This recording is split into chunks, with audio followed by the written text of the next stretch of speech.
Hello and welcome to yet another episode of Oh My JavaScript. In this episode, we will be building a clone of YouTube homepage with Material UI version 5. Here is a hosted link of the application. If you want to see, please go to https://youtube-course-mui.versal.app, or you can go to github.com/ohmyjavascript/youtube-course-mui, and if you go to the readme, there is a link where I have hosted the same. Click on it, it will take you to the same link. We start with a static data, and towards the end we will replace that with an API with which we'll be making queries for YouTube data. At any point, if you are stuck, please check out the commits in GitHub. So if you go to the commits here, everything is committed on a step-by-step manner, and at any point if you are stuck, please visit the respective commit to see the respective code. This is the second one in the clone series. The first one was Airbnb clone. If you haven't checked out, I will leave a link in the description if that is something which you are interested in checking out. There are a few more clones planned that includes Netflix clone, Amazon clone, and LinkedIn clone. Now, the whole point of this video is to explore popular clones with React Material UI and not necessarily going React in depth, although we'll be using hooks such as useState, useEffect, context, etc. towards the end of the episode. I'll share my approach of building things from scratch and share some of the challenges that I have faced while building those, some of them being the layouts, customization of the components, choice of using context, etc. Each line will be explained as we write, so sit back, enjoy the video, and let me know if you have liked it or not in the comments. As I always say, there is a lot to be taught and a lot to be learned. We don't have time to waste. Let's jump straight into the content. Let's open the terminal and let's do npx create React app MUI YouTube clone. So this scaffolds a React application, and once that is done, let's open up the same in Visual Studio Code. Let's delete those things which we don't want at the moment. So let's delete report web vitals. We don't need the logo.svg. We don't need the app.test.js. Let's clean up the index.css. From the index.js, let's remove those things which we don't need. Report web vitals. Let's empty the app.css.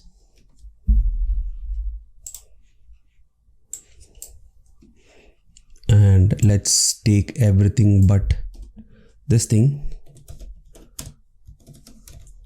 Let's jump back and do npm run start, and this should spin up a server which should show hello React, which it did.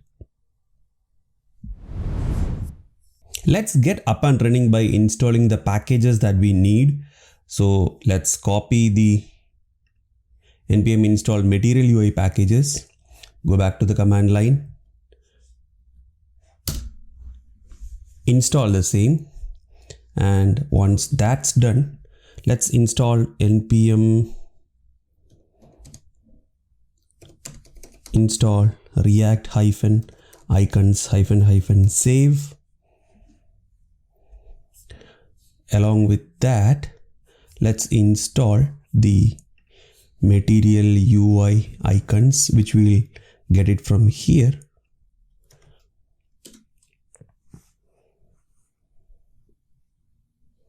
Let's do npm install axios -- save, because eventually we'll be replacing a static data with an API call using Rapid API. So we need to do the API calling stuff, for which we need axios. So let's do that. Once that's done, I'm installing a package called Krakow config, which help me with aliasing the path, the relative path of the files. So rather than doing // component / the name of the component, it would be a bit more shorter and precise. So let me install npm i-save at Krakow / Krakow at 6.4.3. If it is not going through, let's use the -- force. So along with that, let's do npm run start, and to make sure if Material UI is installed properly, in the app.js, let's import a button from Material UI. So import button from at Material UI MUI / material / button. So let's take this button, and instead of the hello React, let's put the button, say, let's do a test. And for the button, I'm saying the variant should be contained.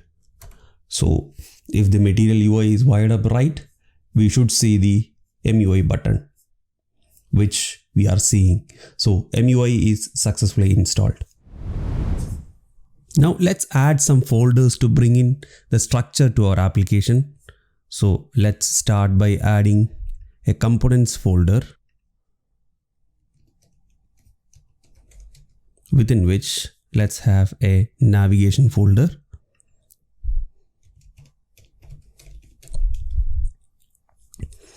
Along with the components, let's have our data folder, within which we'll be placing all the static data which we'll be using throughout the application.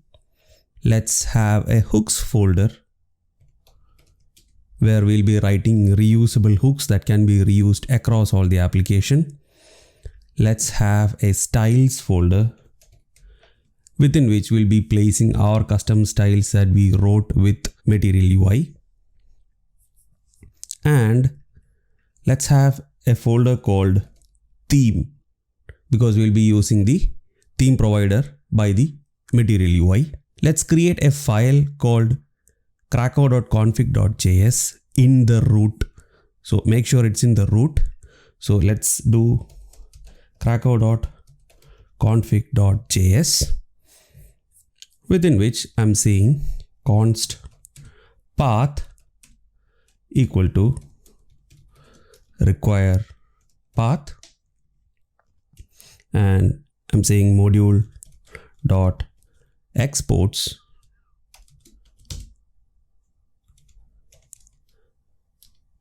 webpack, which is an object, within which I'm saying I need my aliases. So whatever shortcut we need to use within our application, we can provide it here. So I'm saying at says path dot join, path dot resolve of __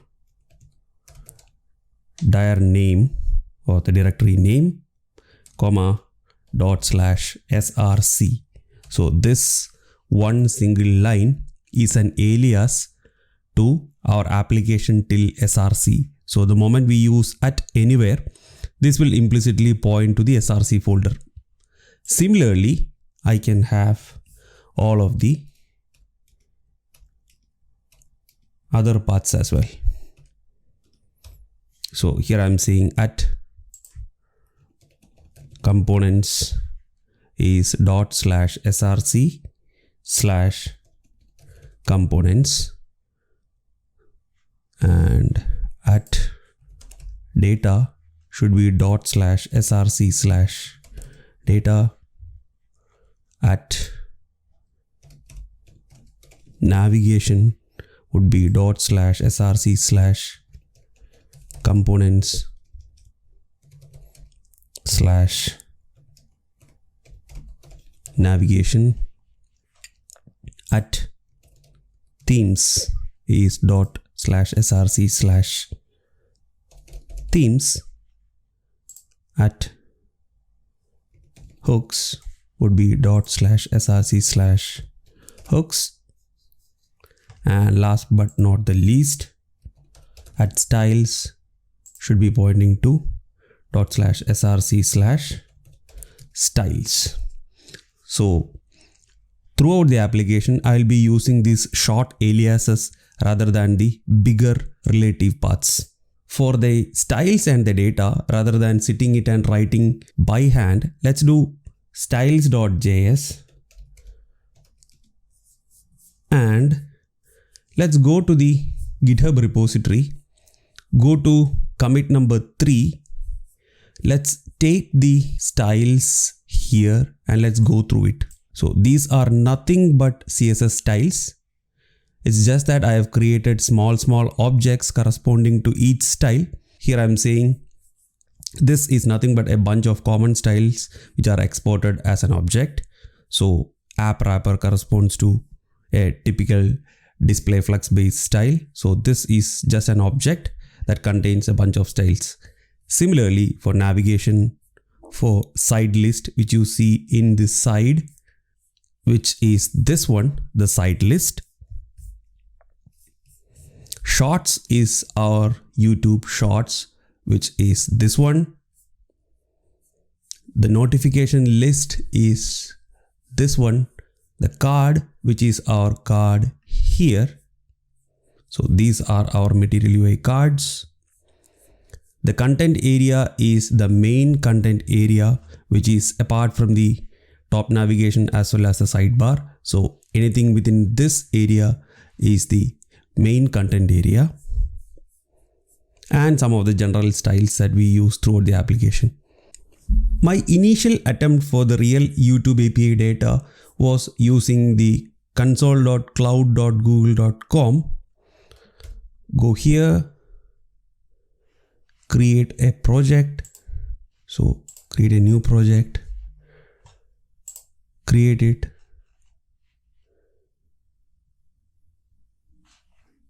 Once that is created, go to APIs and service.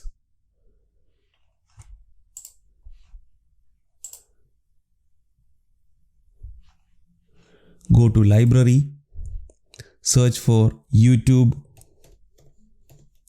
V3, data API V3. Click on it, enable it, and once that is created, if you go to the credentials, create a credential, create an API key.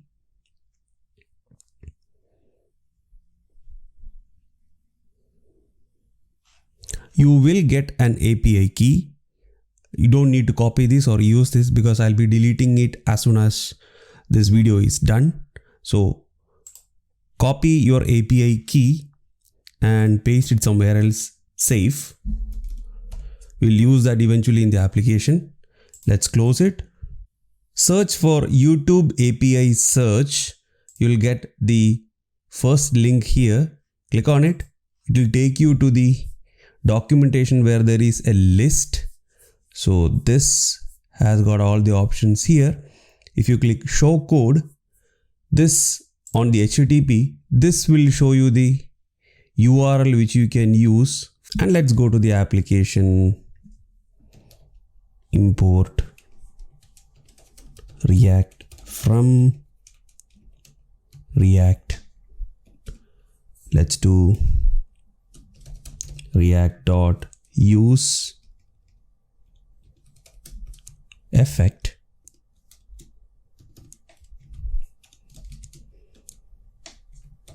I'm saying just on the load, I'm saying fetch of our URL, whatever we have copied from there, and key is equal to our key which we have copy pasted here. So let's take the key and the query can be JavaScript. So if the wiring is right, so if I do then, we'll get a response I'll take the response.json, do a dot then, which fetches the data. And if I do console.log of data, this should bring us the data. So if we go back to our application, open up the console, we have an object here with the items which we want. But the problem being, the YouTube allows us to make only a very limited number of requests per day. So the moment it hits about a dozen requests, it says, sorry, your quota is over. You cannot do this anymore today. So a dozen is very less for our development purpose. So what I did was I took this object, copied it locally so that I can work with this limited amount of items. And once my development is done, I'll switch it with a real API using Rapid API. Let's go to the commit number 3 and go to app.data.js, view file, and copy the app.data.js, come to our application, inside the data, create an app.data.js and paste it. And let's walk through it. So this is nothing but a bunch of objects and arrays. So this from line 1 to line 25 is just React icons, which are used at various parts of the application.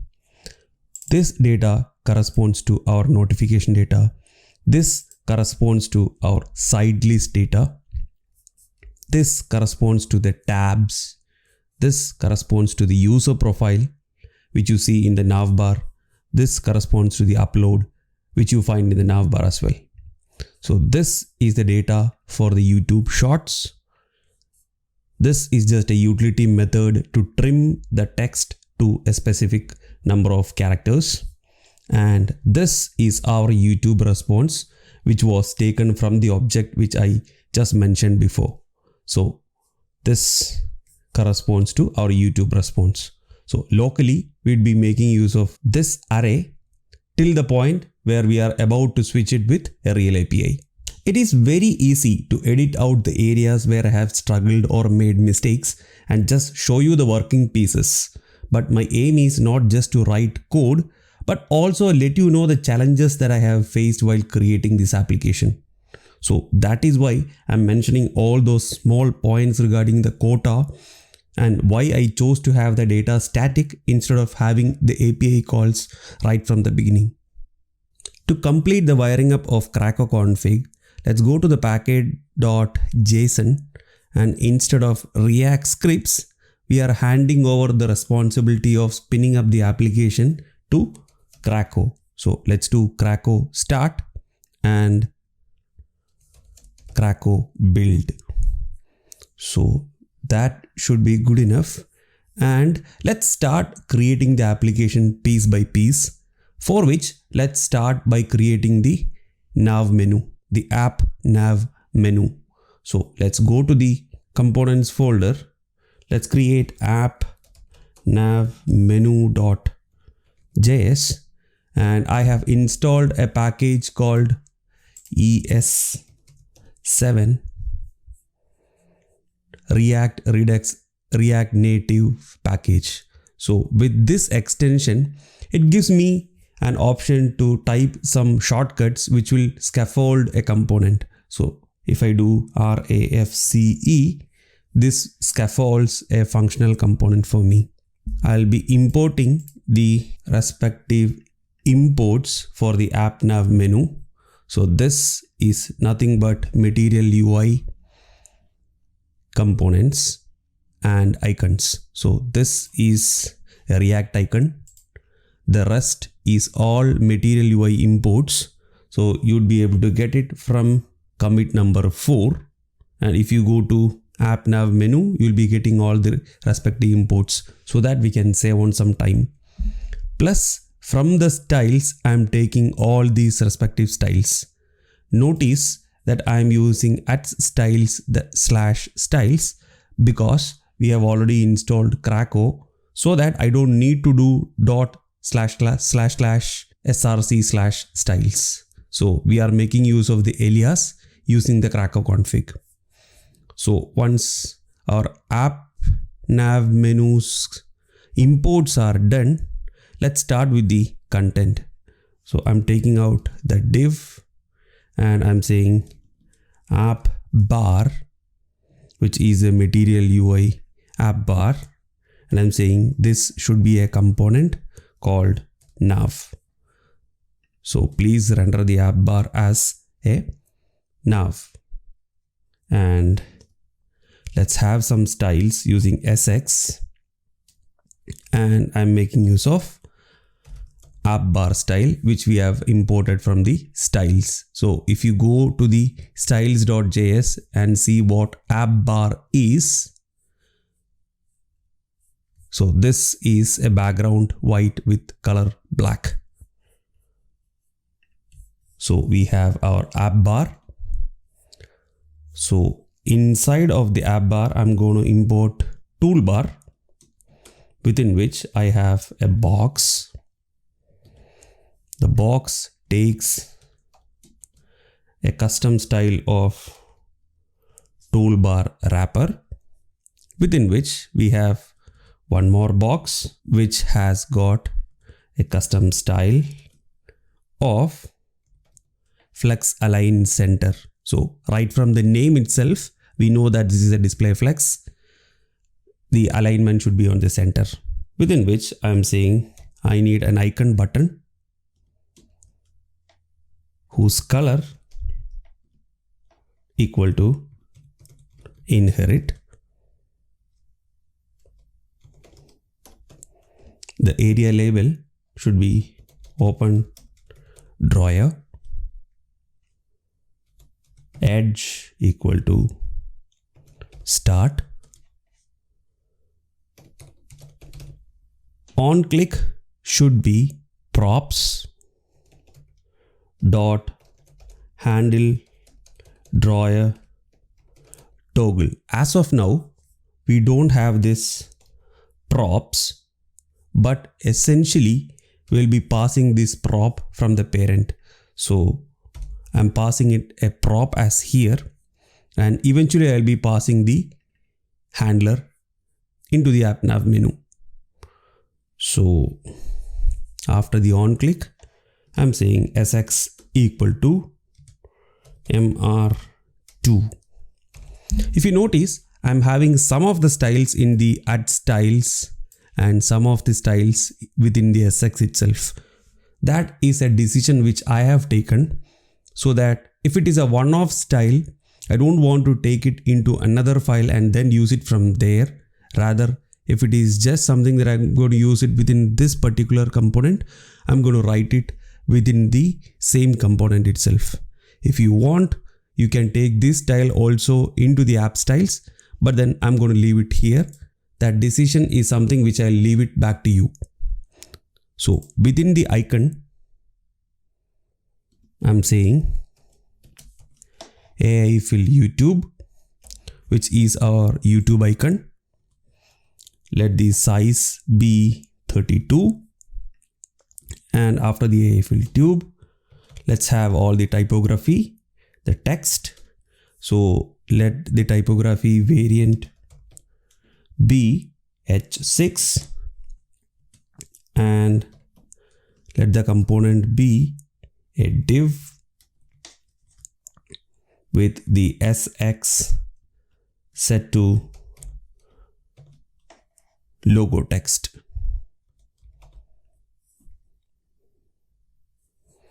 Within which I'm typing the YouTube text. So this is the app nav menu component. Now let's go to app.js. Let's take out the react.use effect which we had before. Let's clean up the button. We don't need this anymore. Let's take this button out and let's do import app nav menu from @navigation/ app nav menu.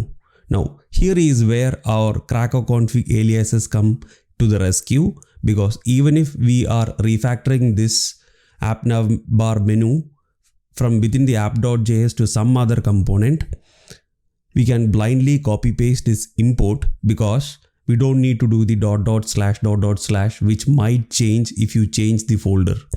With the alias, that is not going to happen. So it becomes a lot more easier to change the component from one folder to other. So within the application, I'm saying, let me have a box, before which let me have the imports for this file. I'm going to say the box, which I imported from MUI/material, or I can do import box from @material/box and the app wrapper from the styles. So I have a box and I'm setting the SX to app wrapper, within which I'm putting our app nav menu. And if the wiring is right, the terminal will not be having any error and the localhost should be showing our app nav menu. Now make sure if you have any errors, check the path here. So it's very difficult to figure out if the app nav menu is within the nav folder or components folder. That might be one of the issues if you have any sort of errors regarding the path in the terminal. Let's add the standard Roboto icons into the application. So let's go to src/index.css and let's paste in two Google fonts, which is Roboto as well as Oswald, which you can get it from commit number 5. So once our custom fonts are imported, let's create a theme. So let's go to src/theme. Let's add, the name should be themes. Small mistake here. So within the themes, I'm saying app theme provider.js.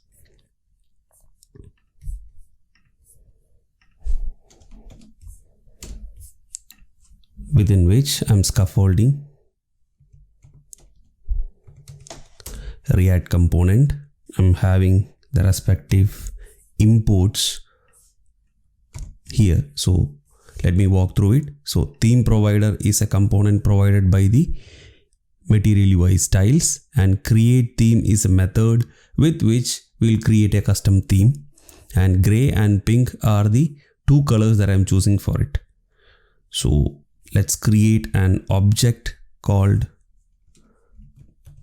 theme. Let's invoke create theme method, which accepts a configuration object who has got a property called typography, which is another object which has got all variants, on which I can find font family, which I am setting to the Roboto font, which we have just imported in the index.css. I'm also saying font size is set to 14px. Font weight is set to 400. Similarly, under the typography, let's add a palette, and the palette can have primary as well as secondary. So I'm saying the primary has got a main set to the gray of 700. That is the shade which I'm going with. And for the secondary, I'm saying the main should be pink of 500. So that essentially create a theme object. Now we need to apply this theme object. So within the app theme provider,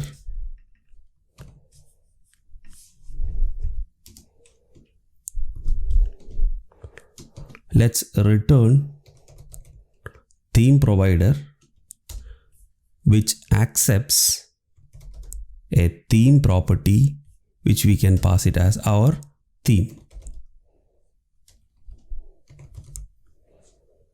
And this accepts a props, and we return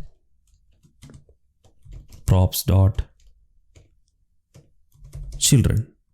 And we are about to wrap our app.js with the app theme provider component so that the theme is made available to the entire application.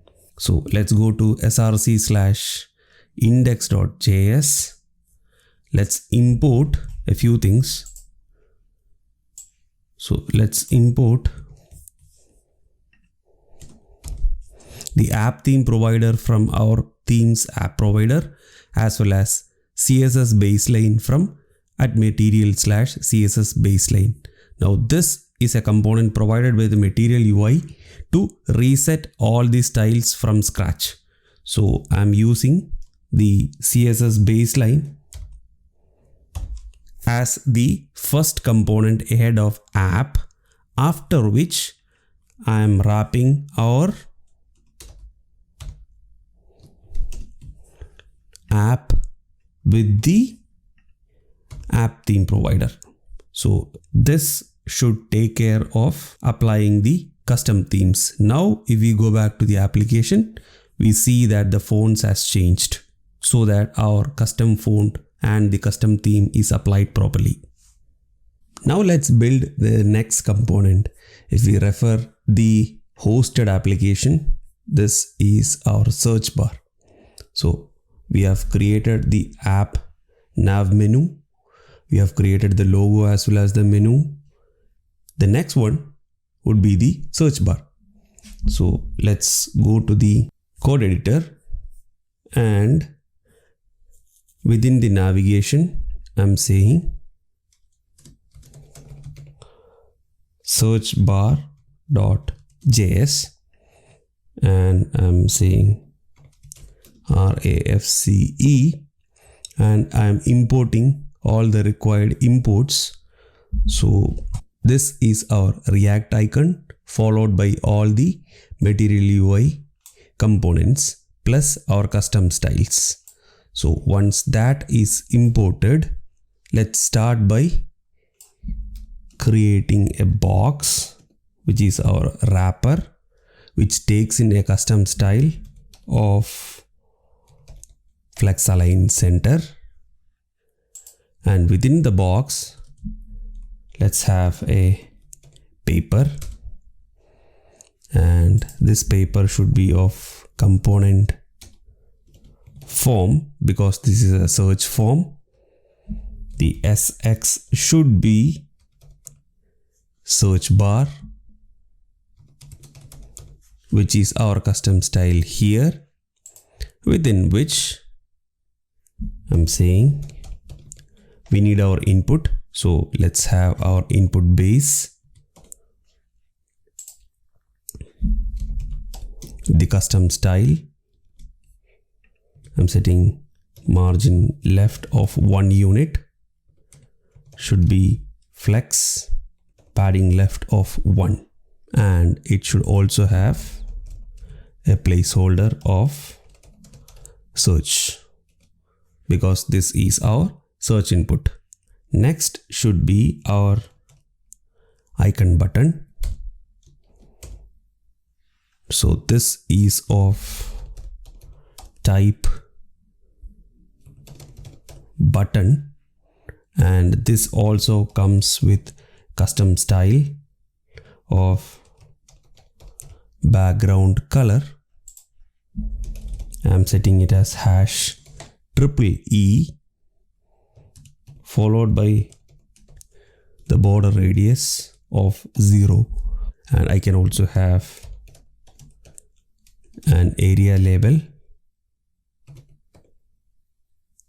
or ARIA label of search. Within the icon button, let's put our search icon, and right underneath the paper, let's have the button which also takes an SX of a min width auto, within which I have BS fill mic fill whose size is set to 18. So this will be the setup for our search bar. And let's go to the app nav menu. Let's import the search bar which we have created just now. I just noticed that there is a small mistake that I have made. So let's cut the AI fill YouTube as well as the typography elements, and let's do menu icon, which is something which we have imported here. And right underneath the icon button, I'm pasting our AI fill YouTube as well as the typography. After which we have our closing box. After which I'm saying let's create one more box. Let's apply the styles SX set to hide on mobile, within which let's have our search bar. So if the wiring is right, yes, we have our menu icon, we have our logo plus text plus our search bar. Now it's at the rightmost end, but as and when we add more things on the right, which is our user profile, the notification list as well as the uploads, this would be pushed towards the center. Now let's create the next component, which is user profile. So if we check the hosted application, this is the user profile. So we have our avatar, some text, a link, and a bunch of list items. So let's go to our IDE, and within the components, let's create a new file called userprofile.js, RAFCE to scaffold our functional component. Let's import all the required imports, the icons as well as the data. So you can see that we have a lot of material UI components. We have our custom styles, and if you notice, there is @data/app.data which pulls in the user profile items. So if you go to app.data.js and if you check the user profile items, this has got our custom array of objects which contains all the information required for the user profile. So let's go back to the user profile. Let's start by wiring up the box. So let's have a box whose SX is set to PX. So the padding on the x-axis set to 1 unit, within which we have our button. So this button has got an ID of basic-button, and on click we'll have to have a handle click, so that the moment we click on our icon here, it should open the menu, for which we need some logic that will eventually come from the hooks. So right now I am not wiring up the on click. We'll wire it up a bit later.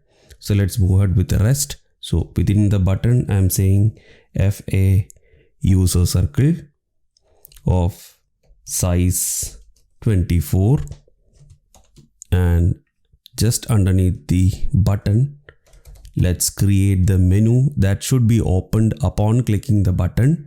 So let's have the ID set to the basic menu, This also needs a few property called anchor L, open, on, close, which would be populated a bit later after wiring up our hooks.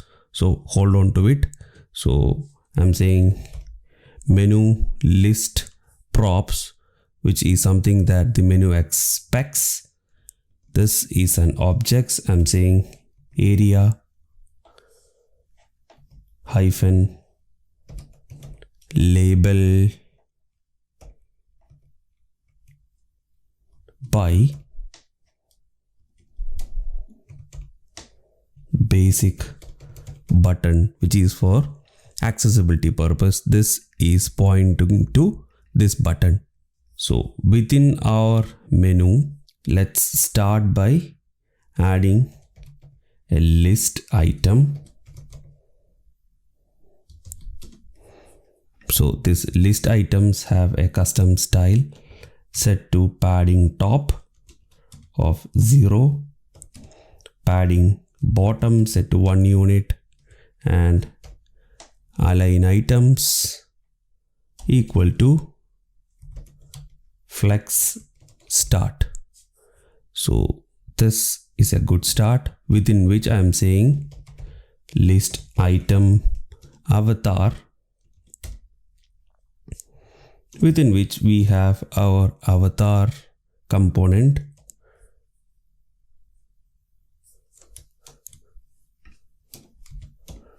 So the avatar components will take an alt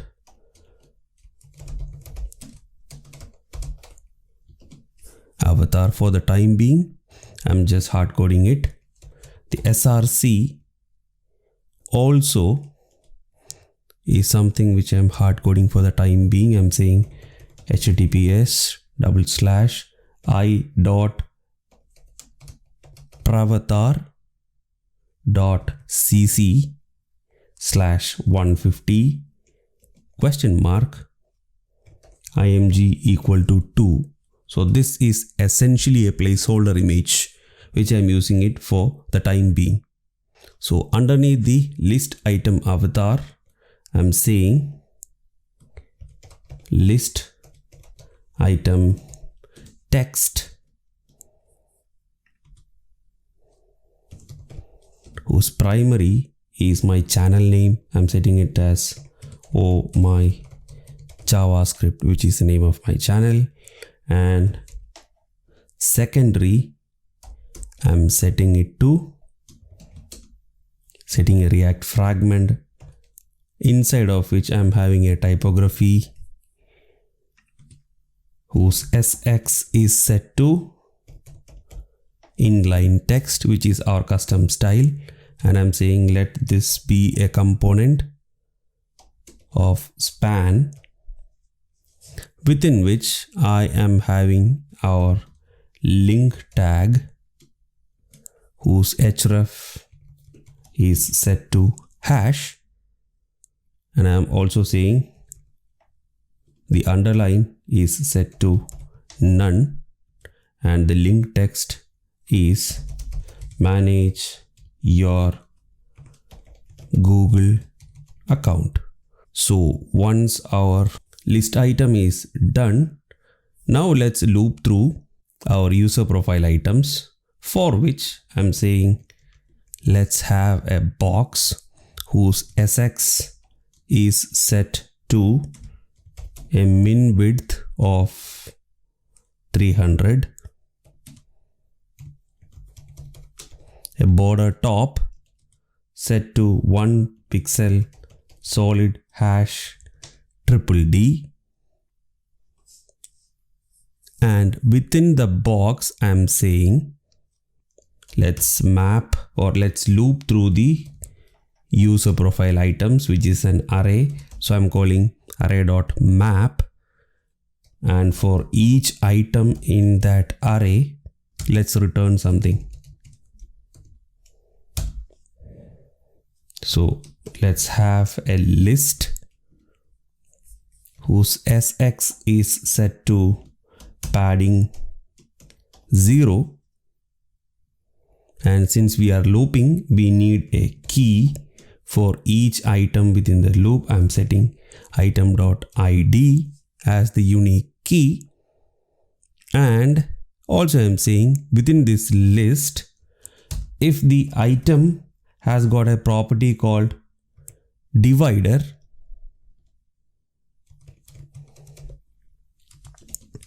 then show the divider, or else show something else. So if not, let's show the list item with disable padding, within which I'm saying we have a list item button, inside of which I'm saying list item icon, which we will set to our item dot icon, which we have, and just underneath the list item icon, I'm also saying list item text, within which I'm having my item dot text. So this essentially is our user profile, and to use our user profile in the app nav menu, let's go to app nav menu. Let's import, just like we have imported our search bar, let's import our user profile from @components/user profile, which is not inside the navigation but outside. So we are using @components/user profile. And just like what we had here, I'm copy pasting this box just below, and instead of the search bar, I'm saying user profile. So at this moment, you should see an icon, but clicking on that, you shouldn't have any functionality, because the logic for opening and closing is being handled from the hooks, which we are going to write next. Go to the hooks folder, and let's have a custom hook called use toggle.js. And within the use toggle.js, I'm saying RAFCE. So instead of the React, I'm saying use state, because I need to hold a slice of state which can be used for toggling. And inside of the use toggle, I'm saying const an element, and set the element equal to use state of null. So at this point, the slice of the state is holding null, but eventually that will be holding an element. So after this, I'm saying const open equal to boolean of el.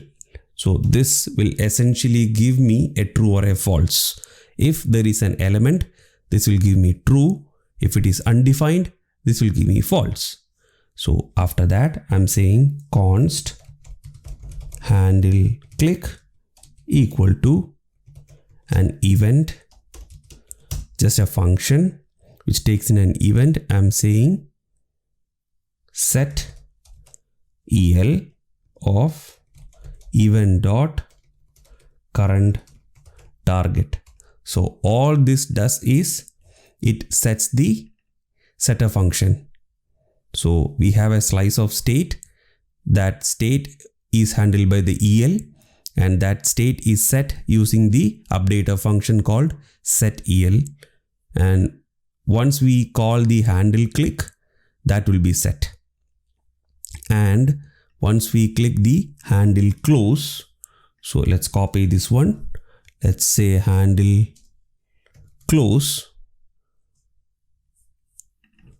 We can say set el can be set back to null. So we handle both cases, one for opening and one for closing. And right now all we need to do is return whatever we need. So we need the element, we need the open, we need the handle click, we need the handle close. So whatever properties and methods that we have created within this hook, we are just returning it so that we can reuse it elsewhere. So let's go back to our user profile.js, and along with all the other imports, I'm importing our use toggle custom hook which we have created just now. And here I am saying const, we need to extract certain things from the custom hook. So I'm invoking the custom hook, from which I'm saying I need the element, I need the open, I need the handle click, as well as handle close. So once we have these four, now we can start wiring up the menu with the values it requires. So it has got a property called anchor element, which will pass this element which we get from here. The open should be set to the open here, and the on close should be set to our handle close. And if we wire up the on click for the button, which should trigger the handle click, everything should be working fine. So if we go back to our application and click, now that we have our user profile with the values which we got from our app data. The next component that we are going to build is the notification list here. So let's go back to our IDE, and within the components, let's create a notifications list, new file, notifications list.js, RAFCE, and instead of this one, I'm importing all the required imports, styles, as well as the custom hook we have just created. So the use toggle, that will be reused here, because here also, similar to the user profile that we had, we have a toggle functionality. So that's how we are reusing the functionalities using custom hooks. So here we have the notification data that we are fetching from our app.data.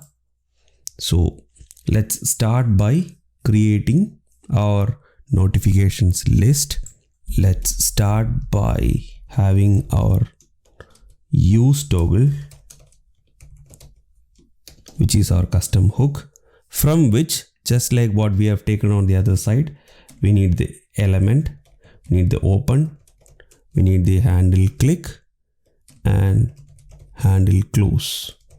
So these are the methods and properties that we fetch from our custom hook.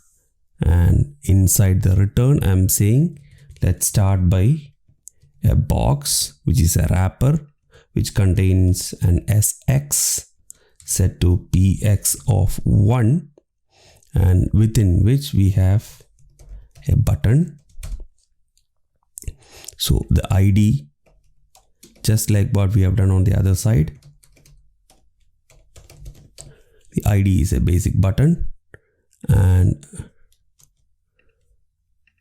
the on click,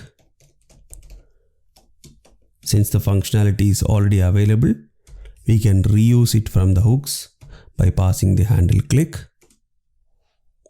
and say BS bell fill, which is our bell icon, the notification icon of size 24.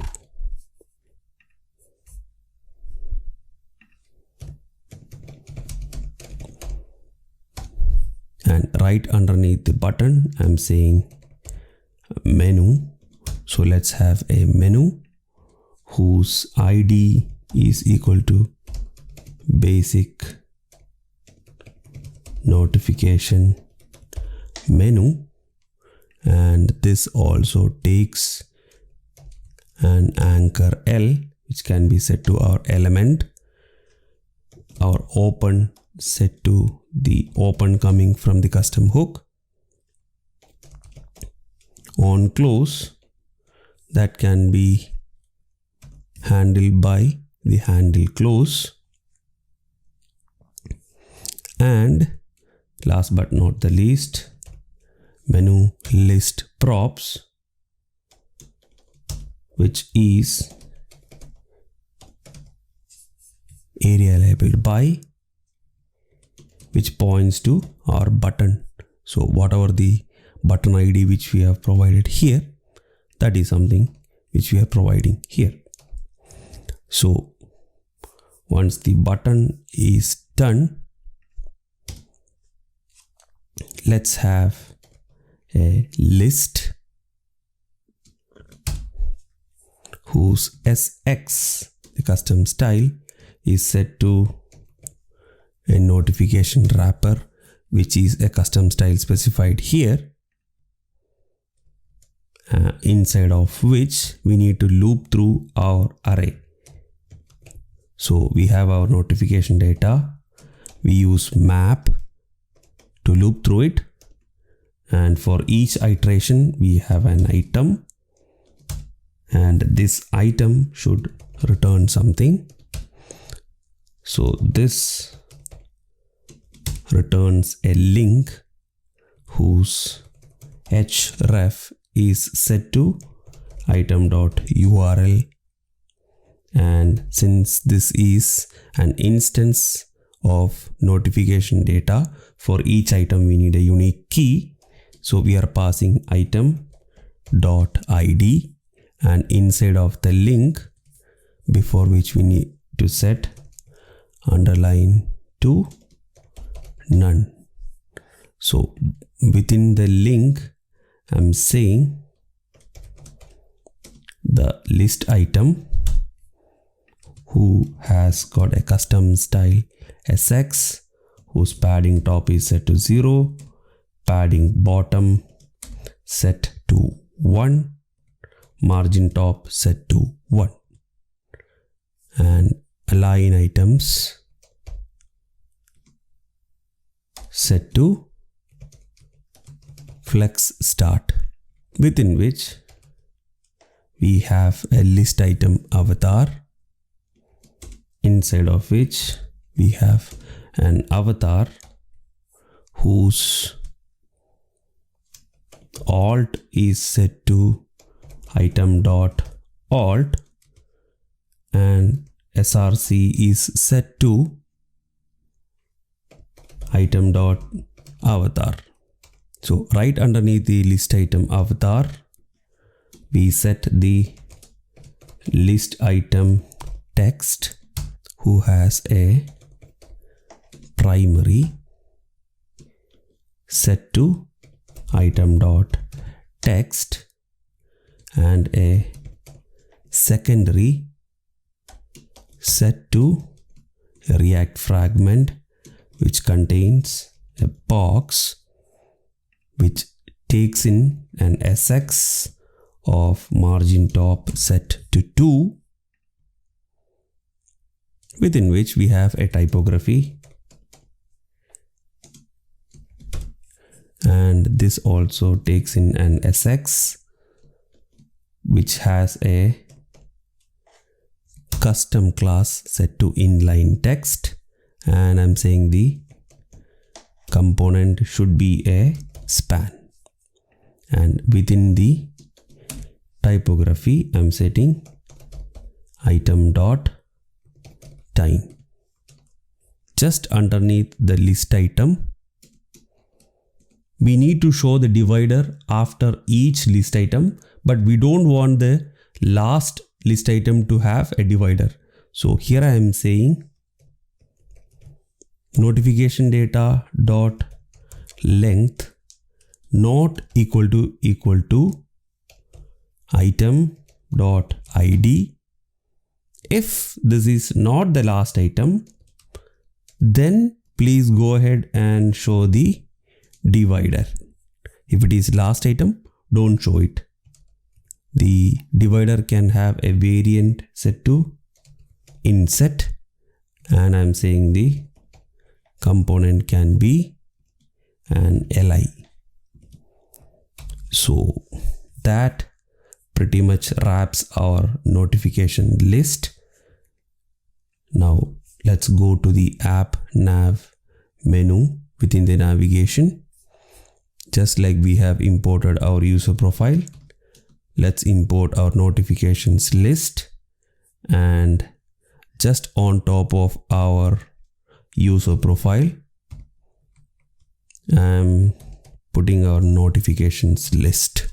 So if the wiring is right, we see our notifications list, and upon clicking on our notification button, we see that we have a bunch of list items that holds the data which was passed from the array. So we have our user profile and we have our notifications list. Now, if you notice, the notifications list as well as the user profiles contain pretty much similar style of JSX. So if you are adventurous enough, you can create a common wrapper component which wraps the common items from both of these components and then use it on both notifications list as well as user profile. Since I don't want to make it more complex, I'm leaving it as is. Let's refresh the page and check that there is no errors on the console. So if you click on the user profile, there is no error. If you click on notifications list, it throws an error saying valid DOM nesting, div cannot appear as a descendant of P. Now that is because if I go to notifications list, this box should have a component that can be set to a span. So I don't want a div, but then I want this to be a span, else it keeps throwing the error. So if I refresh, and now if I click on the notifications list, that error is gone. So always during development, keep your consoles open to see if there is any sort of errors that's popping up while developing. So the next component will be a relatively simpler component compared to the other two. Let's go to the actual hosted application and see. So this is similar to the other two which we have created, but then this would be a simpler one, which is for the upload video and go live. So let's create the upload component. Let's go to the IDE. Let's create a component called upload.js. Upload.js, if I can spell it right. And within the upload.js RIFCE, and instead of the import here, let me have all the necessary icons, the React Material UI components, as well as the custom hook for toggling. So this is just like the other two components. This is more like a practice to ensure our concepts. So here I'm again saying const, let's extract from the use toggle custom hook. Let's extract the element, the open, handle click, handle close. So these are the methods and the properties that we get from the custom hook. And within the return, I'm saying let's start with a box, which is nothing but a wrapper, which has got a custom style called padding X of 1 unit, within which I'm having a button whose ID is equal to basic upload button, and on click is equal to handle click.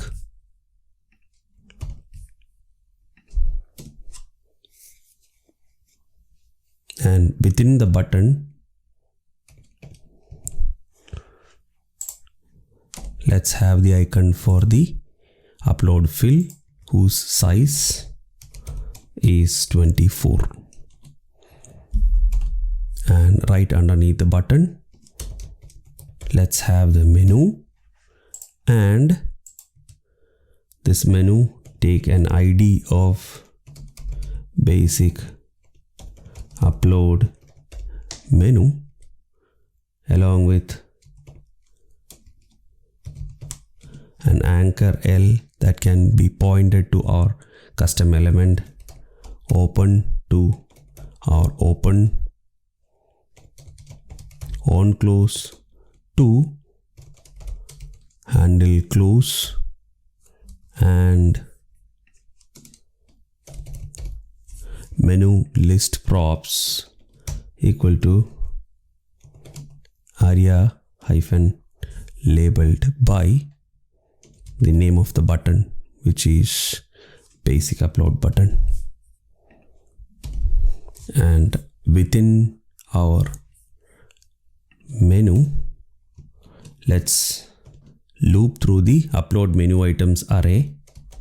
Let's use the map, and for each item let's return something, and within the return I'm saying a menu item, and this menu item should have a key which is nothing but item.id, something unique, and on click should be set to handle close. So upon clicking, it should close the menu item, and within the menu item I'm saying let's have if it contains an icon, then let's have a box containing a custom style whose margin right is having 1 units, and its content, the box content, it should be item.icon. So this essentially means if the looping array has got a property called icon, then only show it. So underneath the box, let's have a typography who has got a custom style. I'm saying text align set to center, and the width set to 100%, and let this be a span. So the component should be set to a span, and within the typography component, let's say the content is item.text. So that would be our upload component. And as usual, let's go to the app nav menu within the navigation. Just like we have imported the notifications list as well as the upload profile, let's take in the upload component, and right on top of the notifications list, let's put our upload component. So if the wiring is right, this should show us the upload along with its menu. So the functionality of our app nav menu is complete. The next component that we are going to build is the content area, which is where things will start to get a lot more interesting. So if you notice the actual demo, you can see that this should be toggleable. So once you click the toggle, this should reduce its width, and this area should align accordingly. And this is a list which should scroll. So this should be a scrollable list. After that, there should be a tab, which is a custom tab. This should not be part of this scrollable list, but this should be at the top. After which we have a bunch of cards. In between there is our shorts, which should be scrollable horizontally as well. So there is a lot more going on in the layout when we are developing the content area. That is the challenge as well. So if you click the close button for the shorts, this will show the message that we used to see in the real YouTube application, saying that this shelf will be hidden for 30 days. So if you click undo, this should come back. So let's build the app content area. Let's go to our components, and within the components, let's create a new file called app content area.js, RAFCE, and let's start by importing the components which we need and the styles. So we have our app content area, and let's start by wrapping it on a box. So let's have a box. Here is where I am saying const sidebar width. So this component will essentially take in a property called isOpen. So if this is open, that is, if this is open, then the width should be this much. If it is closed, the width should be this much. So to do that, let's say if it is open, isOpen. If it is open, then the sidebar width should be set to 70 pixel, or else this should be set to 250 pixels. So this helps changing the width of the sidebar scrollable list based on whether the menu is open or not. So within the box, I'm saying this is our component, is the main component, and SX is set to our custom class called app content wrapper.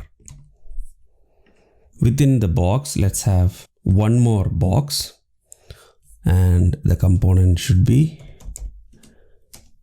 a div, and the SX should be flex basis set to a minimum width of whatever we have here. Flex grow should be set to 0.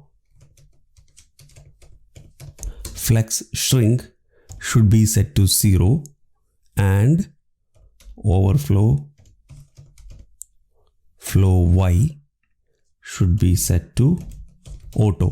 Then only the left scrollable list, which is this one, will extend the height of the viewport width, and once it exceeds the content exceeds its height, it brings in the scroll. So let's create the sidebar list next. So just like we have created the app content area, let's go to the components and create a new file called sidelist.js, and within the sidelist.js, let's do RAFCE. Let's bring in all the imports we want. We have the data we want, we have the material UI components we need, as well as the custom styles. So once that is there, let's start building the site list. So within our return, let's start by having a box whose custom style is side list wrapper here.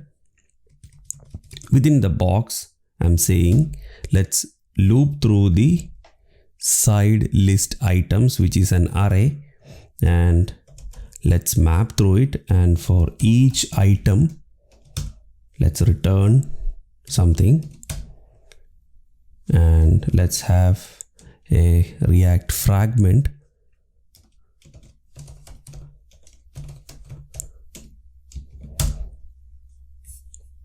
which can take in a key called item.id, which is the unique one. And within the React fragment, I'm saying if the looped individual item has got a property called subdivision, then show something, else show some other thing. So let's build the first part here.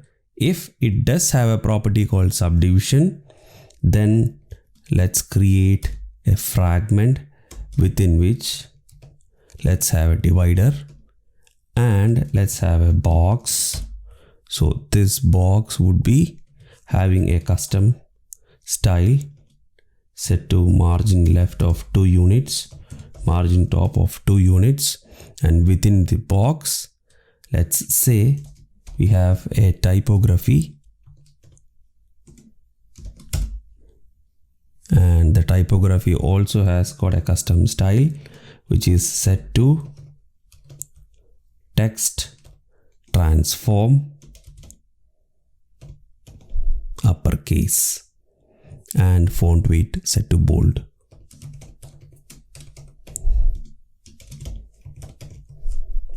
Along with the typography, I'm saying the variant should be button. The display should be set to block. It should have a gutter bottom, and within the typography, I'm saying let's have item.text. Now this is the first part, and the second part is that if the item has got a divider, then show a divider,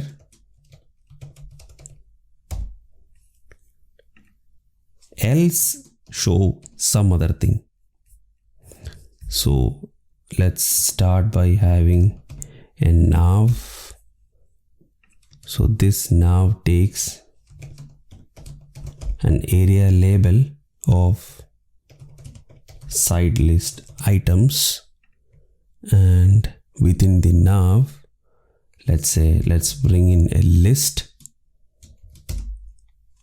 and this list takes in a SX of padding set to 0, and within the list I'm saying list item, and the list item also takes disable padding, so this list does not need any padding.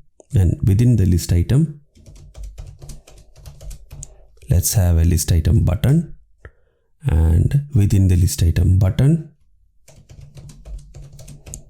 let's have a list item icon that takes item.icon, and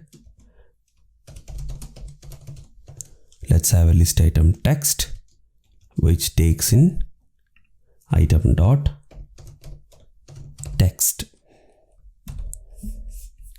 So this essentially completes the site list. Now the next task is to bring in the site list into the content area. So let's go ahead and import the site list. So we imported the site list, and within the box, let's use the site list, and let's see if this is working or not. So if I refresh, it did not work because the app content area needs to be used, which is yet to be used. So let's go to src app.js, and just like we have imported the app nav menu, we also need to import the app content area, and let's pass in the app content area here. So as I said, the app content area will eventually take in an isOpen, which is a boolean, but for the time being, let's just pass it as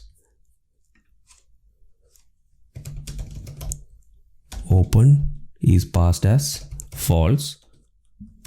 This will be taken care of in time, but first we need to see if the functionality is working or not, if the UI is coming or not. So let's jump back and see that there is our sidebar list. Now, if you are wondering about the divider and subdivider, let's go to the app.data.js and let's go through the sidebar list. So let's go through the side list items array. So here I know that based on the UI, I need a divider at some point. I need a divider with some text or a header at some point, and I need the usual list items as well. So based on these three criterias, I have created this array with whenever I needed the divider, I set the divider to true. Whenever I needed the subdivision along with the text, I added a subdivision true. So whenever the divider comes, it shows the divider 1. Whenever there is a subdivision, it shows the divider with the heading. The next task is to bring in the toggling functionality. So let's go to the app.js where as of now, we have hard-coded the isOpen to false. So let's bring in a slice of state, and I'm saying const mobile open set mobile open equal to react.use state. So as of now it's false, and let's have a toggler method. So const handle drawer toggle, which is a method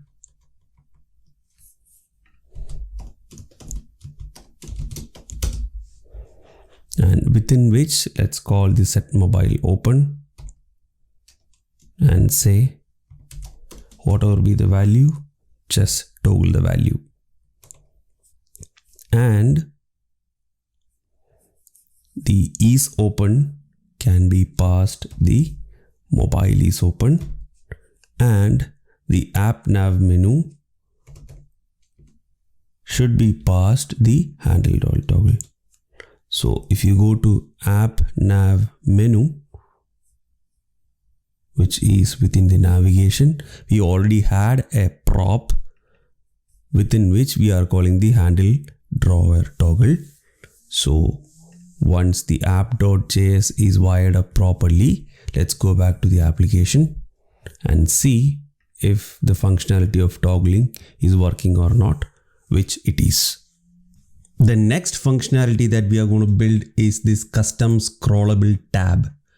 So this is the functionality, and to build, let's go towards our application, and in the components, let's build a tab list.js.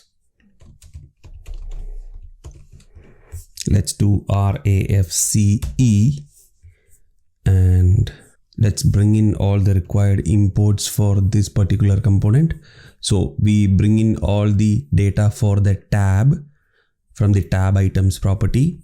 We are having the box, tab and tabs. So this is a relatively short component. Let's remove the div. Let's start with a box as usual. Let there be a box. So here I do have a slice of state. So I'm putting a const value set value equal to react dot use state of 0 and const handle change equal to event comma new value. So this is a function within which, so whenever this particular function is invoked, this will set our value. So whatever the new value we have here, this is passed into set value, which will eventually set this particular value. Where is this used? This is used within the tabs, which we are going to build next. So within the box, we have a bunch of tabs. So let's bring in the tabs on which we have some property. So this has got a property called value, which accepts our value here on change equal to handle change. So whenever the tab is selected, it jumps to a different value. So that value is tracked using this particular slice of state, and the change is tracked with this particular event handler. So I'm saying the variant is scrollable, which means that the moment tab is bigger than the viewport, it automatically scrolls. Along with this, I'm saying scroll buttons auto allow scroll buttons on mobile. That is also set. I'm saying area label set to scrollable tabs. So now that this tab is done, let's go to the individual tab items, for which I'm saying tab items dot map of each tab. So we are looping through the array and getting the individual instances of that tab, and for each item I'm saying please return a tab which has got a key, which is item.id or tab.id, and the label tab.text, which is the label. And since we don't have any contents within, I can make it a self-closing element. And once the tab is done, let's go to the app content area. So within this app content area, just like we have imported the site list, let's import the tab list. Let's take the tab list, and just below the closing box here, let me put another box which has got some styles. I'm saying let this component be a div which has a custom style, flex column grow,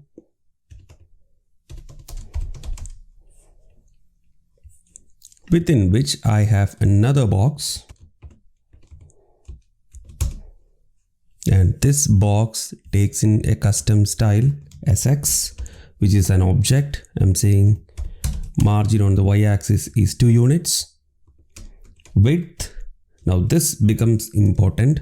So here I'm saying calc of, let there be whatever be the width of the viewport, so 100 view width minus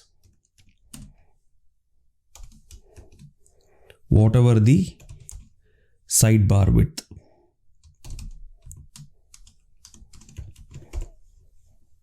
So that is the width of this particular container within which I'm putting my tab list. So if the wiring is right, let's refresh and see that we have our custom tabs. So the scrolling is working even if it is opened or closed, the sidebar is opened or closed. But the question being, how can we make this into this. So this involves some customization of the theme, for which let's jump into the app theme provider. So let's go to the app theme provider, and right under the palette we can have a property called components. So within this components object, I can say I need to customize the style of certain material UI components. So the moment we type MUI, this will list all the components available within, of which I am saying MUI tabs.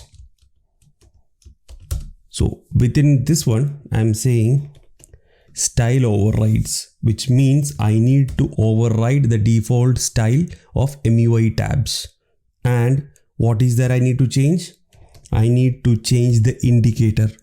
By changing the indicator, we'll be able to change this black underline, which is the highlight. So here I am saying the indicator should have the background color set to transparent.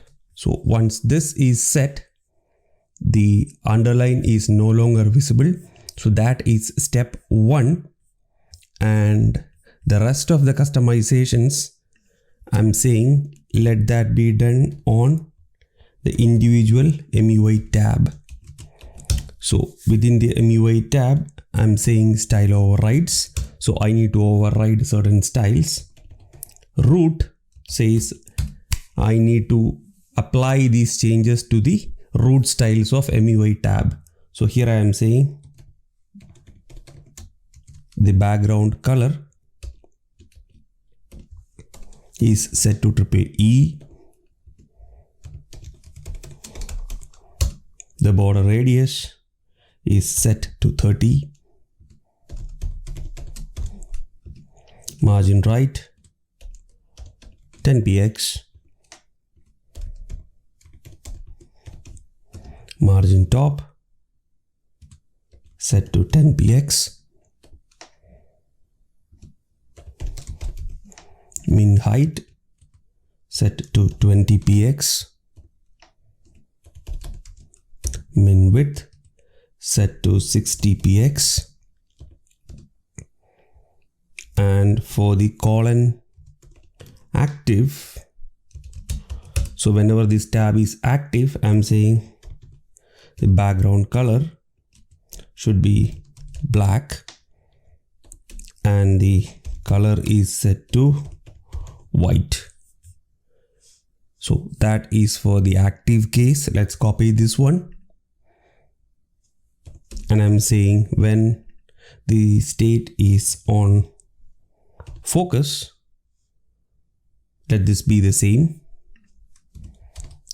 Let the selected style be also the same, and outside the root, let's have the indicator property set to a background color of transparent. So if the stylings are applied, this should take us to this particular style. So we can see that we have the same style as that we have seen in the demo piece. Upon selecting, we have our custom styles applied. So that wraps up the tab list functionality, and let's move towards the more interesting functionality, which is the actual data. So this, at first we will take it from a static data, and then we will eventually replace it with a real API.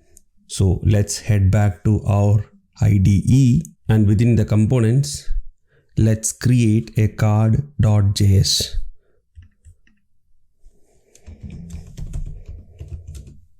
So within which I'm scaffolding the bare minimum pieces for the card, after which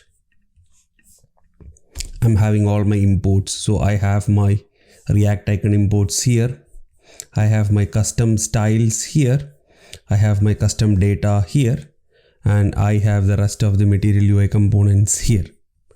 So since the name of the component is card and we already have a card here, I'm going to change the name to app card so that there is no name collision.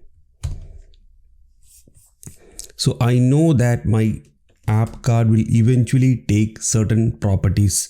So I say it will give me a URL, it will give me a title, it will give me a channel title, and it will give me a video ID. So these four are the props that I'm expecting as the inputs.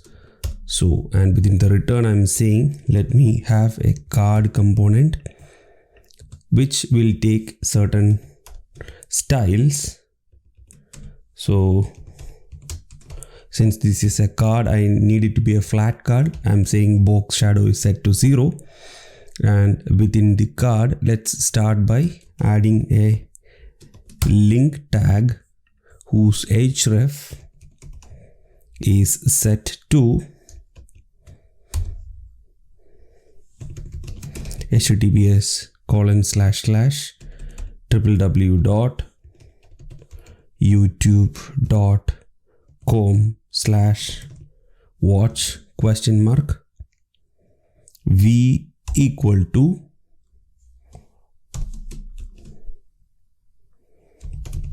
the video ID which is passed inside, and for the thumbnail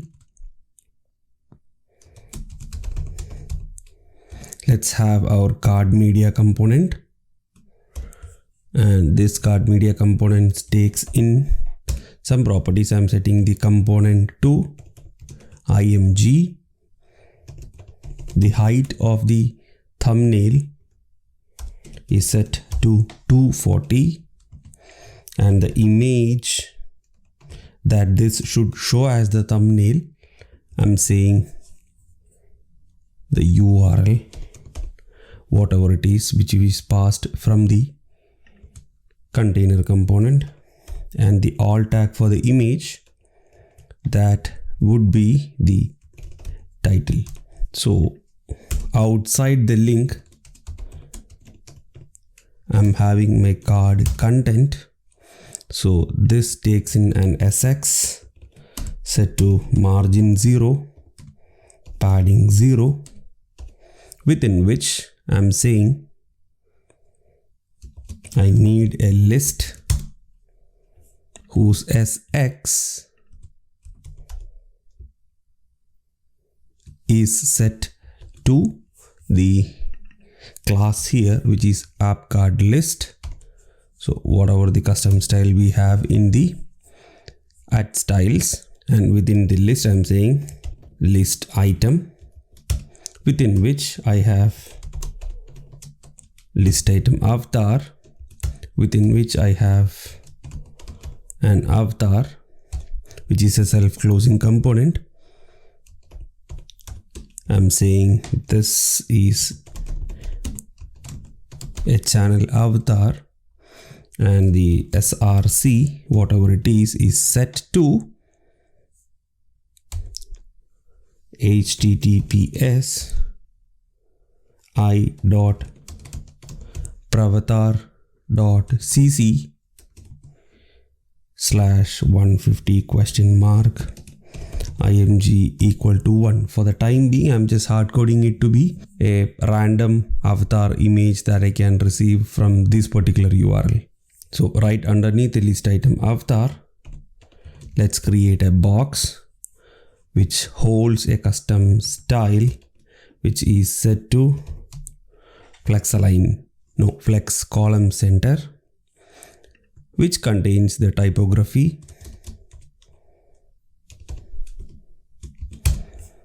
and this typography takes in an SX set to font weight of bold and margin bottom set to 1 unit. Along with that, let's say the gutter bottom is set, variant is set to H5, and let this be a component called div. within this typography, I'm saying trim text of title. Now, why trim text? That is because if the length of this title is too long, I don't want it to take more than 2 lines. So I am roundabout saying, okay, 2 lines means around 60-70 characters. So let me, whatever be the length of the title, I want that to be a maximum of 60 characters. So here I am saying, let me trim it to a certain number of characters. So just below the typography, let me have another box whose SX is set to display flex, align items set to center, and within this box I have another typography having SX set to margin right of 1 unit, margin bottom of 0, padding set to 0, gutter bottom, variant is again set to H5, and component is set to div. So pretty much the same what we have at the top. So within this typography, I'm saying channel title,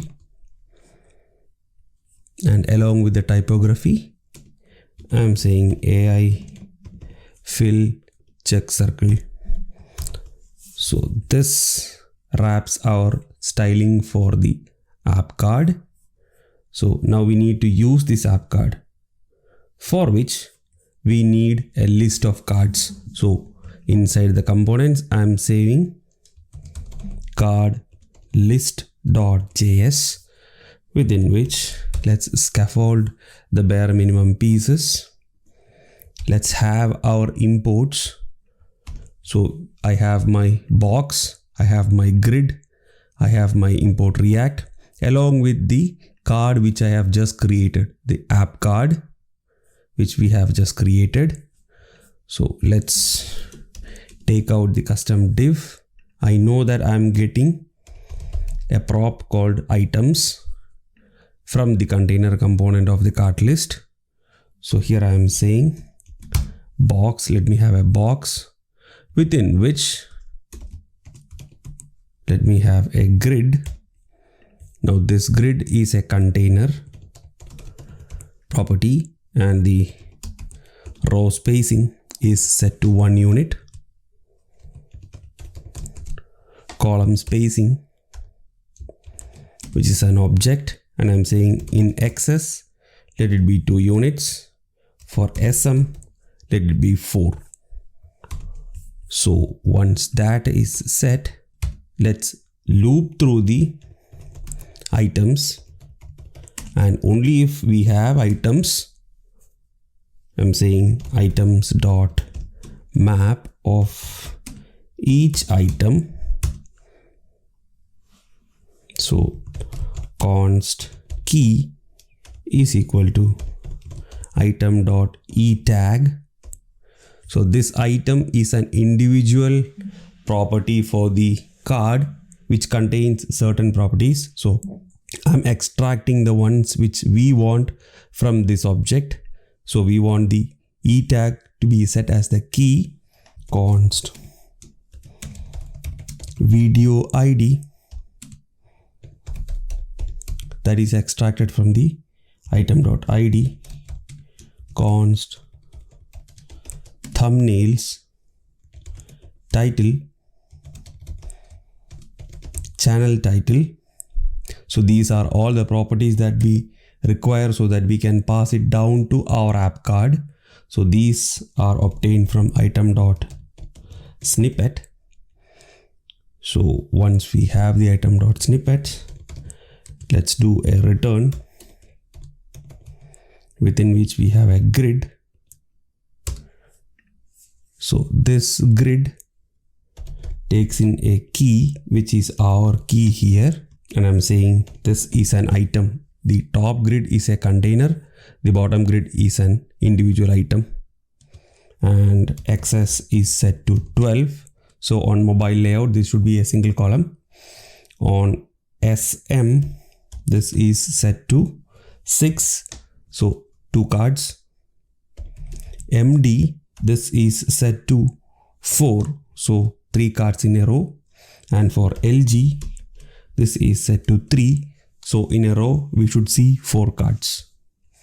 Within which, let's take in our app card, to which let's supply the URL, which is nothing but thumbnails.hi.url.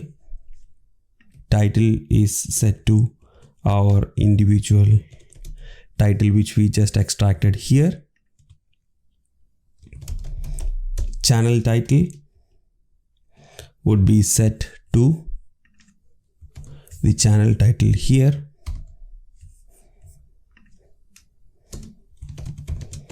Video ID is set to the video ID here.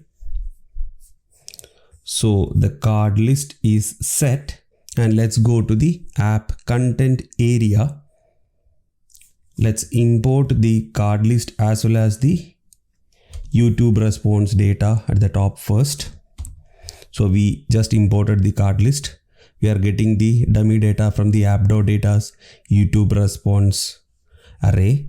So here is my design decision. So if you take a look at the hosted application, the first 8 items are card, then we have shorts, then we have the rest of the cards. So to accommodate this design and also to make these shorts scrollable in between, I have decided to divide the actual array into 2.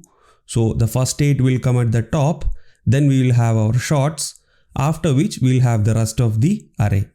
So let's go to the app content area. So here I am saying I am creating 2 properties called item 1 and item 2. So items 1 is set to whatever be the response. Let's take a slice and let's take the first 8 of it. And the items 2 would be whatever from the 9th item. So the whole array is divided into 2. The first contains the 8th item and the second contains the rest of it. So once we have 2 sets of items, let's go to the tab list box here, and right underneath this one, let's have one more box. So this box is having a component set to div, and also let's have the SX having flex grow set to 1, padding 1, overflow Y set to auto, so that if the content is greater than the height of the viewport, let there be an auto scroll. Overflow X set to hidden. Width is set to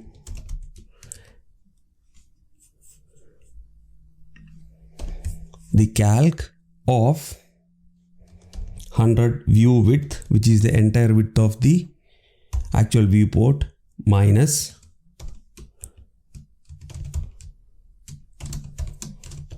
the sidebar width. So within this box, let's bring in our card list. So we know that the card list takes in a property called items.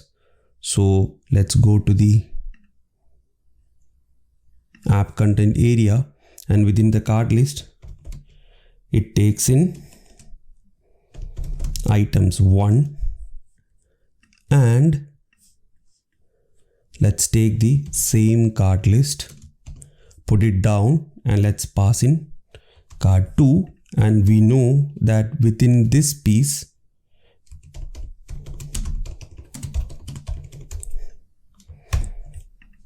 so whatever be the shots that would be coming in between these two card lists. So if the wiring is right, we should see our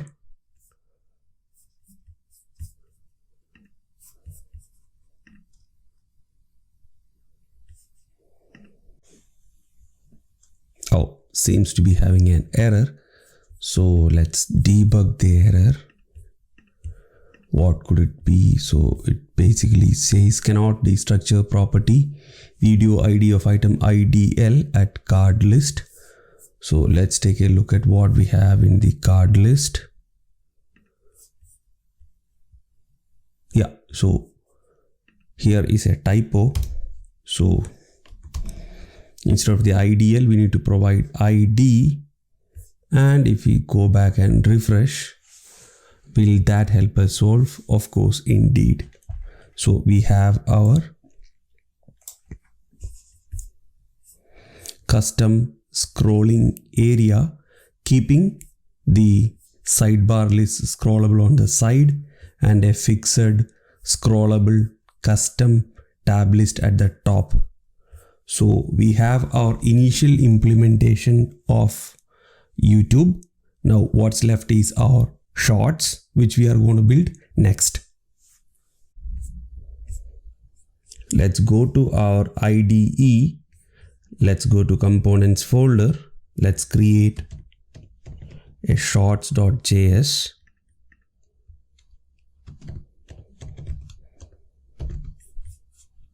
within which let's scaffold the component.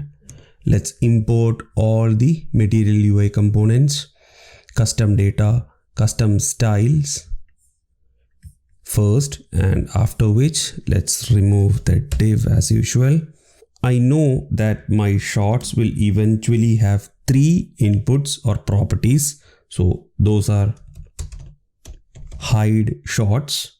I'll come to this a bit later. So is hidden and undo hide. So why these properties? So if you take a look at the hosted application, so this has a functionality to close the shorts, and once we close it, this will say this shelf will be hidden for 30 days.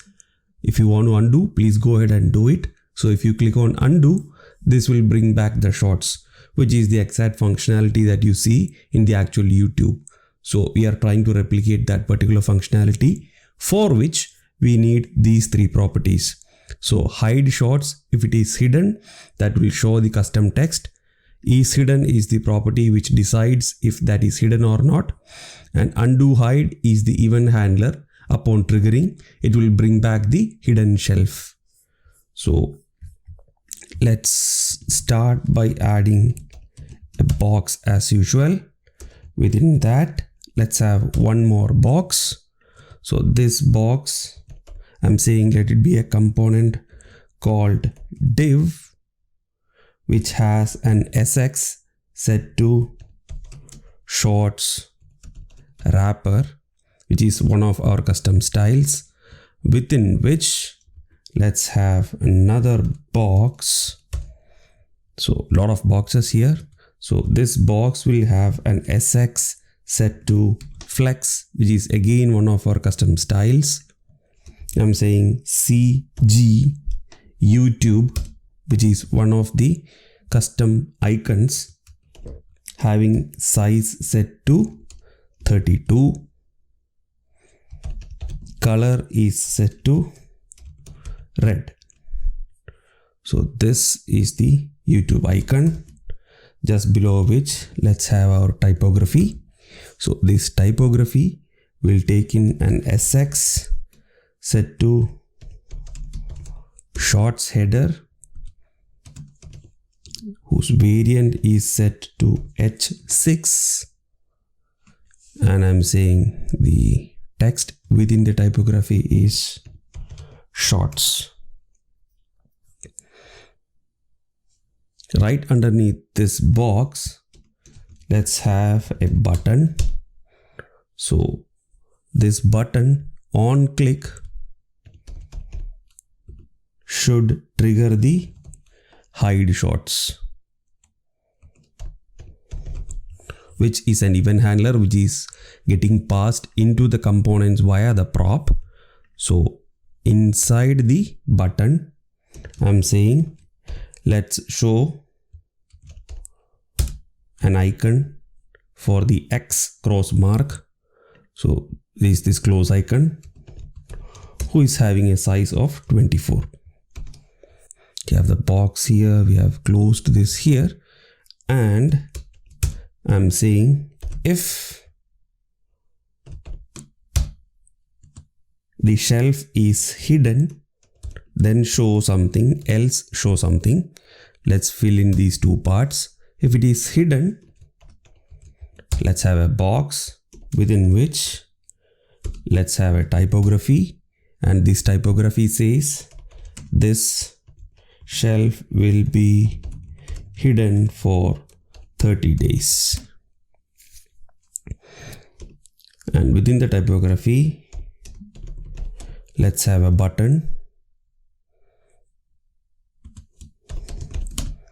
undo, within which I am attaching the on click to undo hide, which is our event handler pass via the prop. So that is the part 1, and let's now go to the part 2 here. So this part says if it is not hidden, then let's have a box, let's have a component set to div, let's have our custom styles, scroll wrapper being applied. Within this box, let's have another box. So this is a huge component with a lot of criterias. So box, let this be a component, let this be a div whose SX is set to flex, and within which I'm saying now it's time to show our shorts items.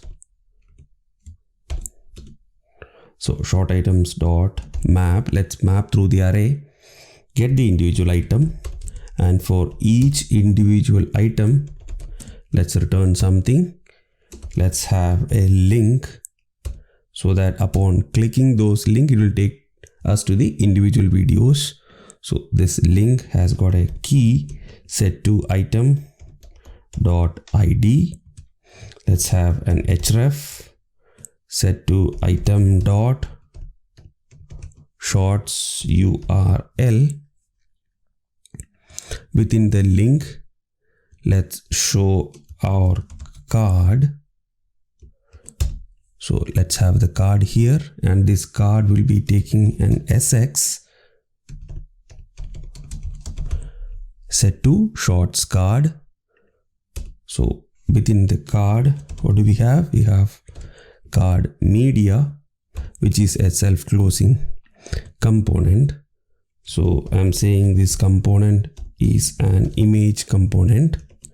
So for the image component, let's have a height set to 300 pixels or 300, image, which is the URL, and that URL should be set to item.url. And for each image we need an alt, so shorts image. So the card media is done. Just below that, let's have the card content, within which we have our typography. So this typography, I'm saying no wrap, gutter bottom, variant is set to h5, component is set to a div. So within the typography, I'm saying item dot text, and right underneath the typography, let's have one more typography component which takes a variant of body 2, and I'm saying color is set to text dot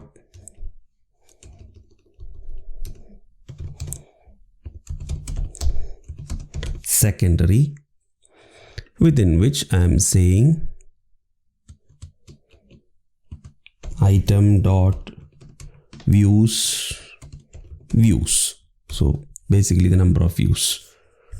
So that wraps our shorts component, and the only thing that is left is to bring it back to our app content area. So let's go to the app content area. Let's import our shorts component at the top.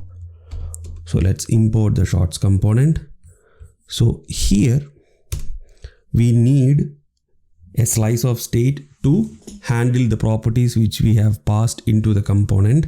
So let's do const hide set hide equal to use state of false. So initially the shelf is not hidden, so the shorts area is shown, and right after the item 1s and item 2s, let's say const hide shorts. Now this is a method, so this says set hide is set to true, and let's have one more method, undo hide. The set hide is set to false. So we have our hide, the hide shorts, and the undo hide. So two methods and a property. Now right underneath the card list on this area, let's create a box, and for this box I'm saying let this be a component which is div. Along with that, let's have an SX. So here is the styles for the shorts. I'm saying display set to block, padding should be 2 units, min height set to 100 pixels, margin bottom set to 4 units, overflow is set to hidden, and overflow Y is set to auto, and the width is set to calc of 100 view width minus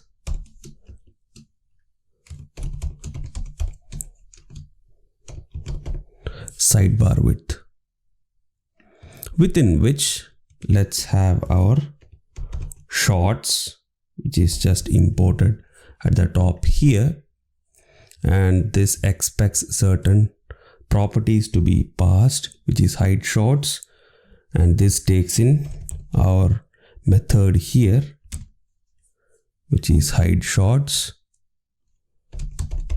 is hidden is set to whatever this slice of the state is, and undo hide is again whatever this method points to. So that should be it for our shorts section. So if we go back to our application just to refresh to see if there is any errors, fortunately there is none. So if you take a look at the top, we have 8 cards. At the bottom we have our shorts, which is scrollable, and the rest we have the rest of the array. And if you close, this shows the message. If you do undo, we again see it. So we have our shorts implemented. And let's test if this is working or not. Let's click on one of these cards. So this will take us to the actual video, and let's come back. Let's try one of the shots. So let's try this one. So this is working as well. So let's go back, and the next step would be, right now what we have is a bunch of static data. So we'll eventually replace this static data with an actual API called Rapid API, from which we fetch the YouTube data. Let's head to rapidapi.com/hub, log in with one of your either GitHub or Google credentials. Once that is done, search for YouTube V3. So once we have the YouTube V3, subscribe to test. Let's subscribe to it. So let's do the basic one, which doesn't have any money attached to it. So let's subscribe to it. So we will get an API. So it says start using your API. So let's see. So we have our API key here. So let's take the JavaScript Axios one. So copy the code. Don't use this key because I'll be deleting this right after the creation of this particular video. So don't use this particular key. Let's head back to our application and paste it somewhere else. So for the time being, I'm going to take the readme.md. Just going to delete everything and I'm going to paste it here so that we have a reference. And since we are eventually going to deal with a key, I am straight away creating a .env file within which we'll add our key.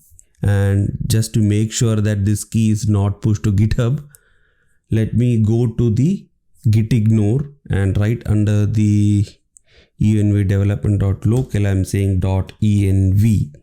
So this ensures that whatever I am providing here in the .env file stays in the local, and whenever I am trying to push the same towards GitHub, this is ignored so that your key is not being leaked into the public GitHub repository. So we have our gitignore done.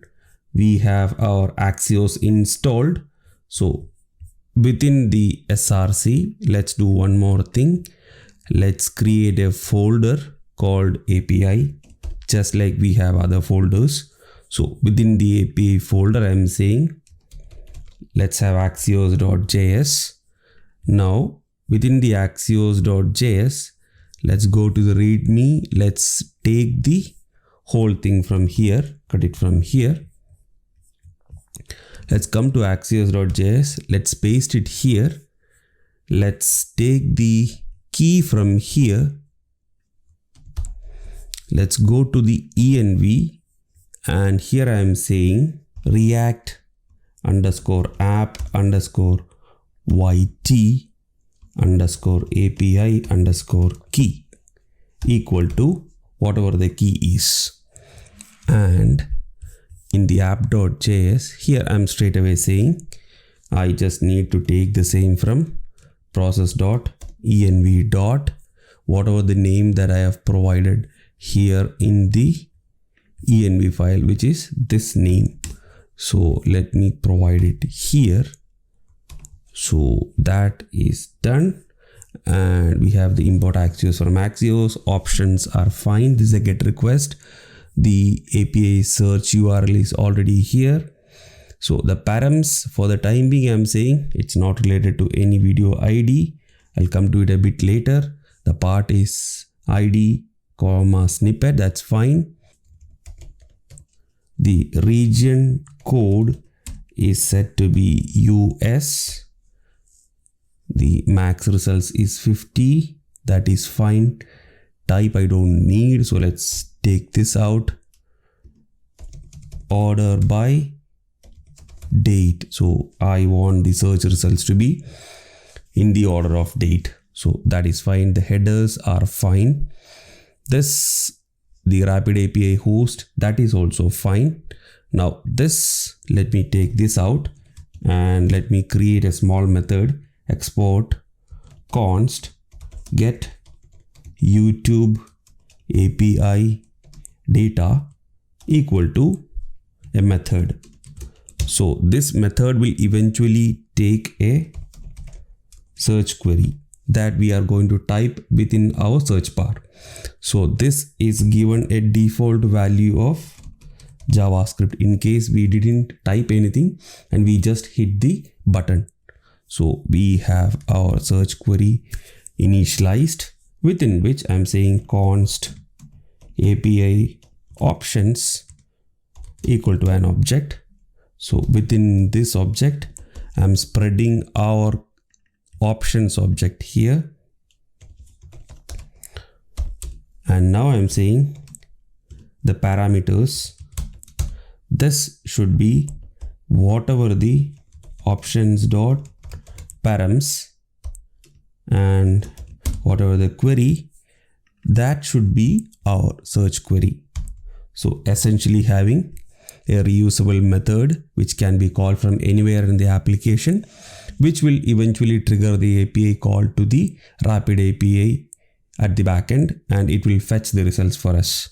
So our API options are ready. Now all we need is to do return Axios dot request of these API options. So the Axios part, the API part is done. Now let's go to app content area. Let's import the get YouTube API data, and right underneath the hide, I'm saying const YouTube data set YouTube data equal to use state. So initially it's an empty array which will eventually filled with the data which we get as a response from the real API call.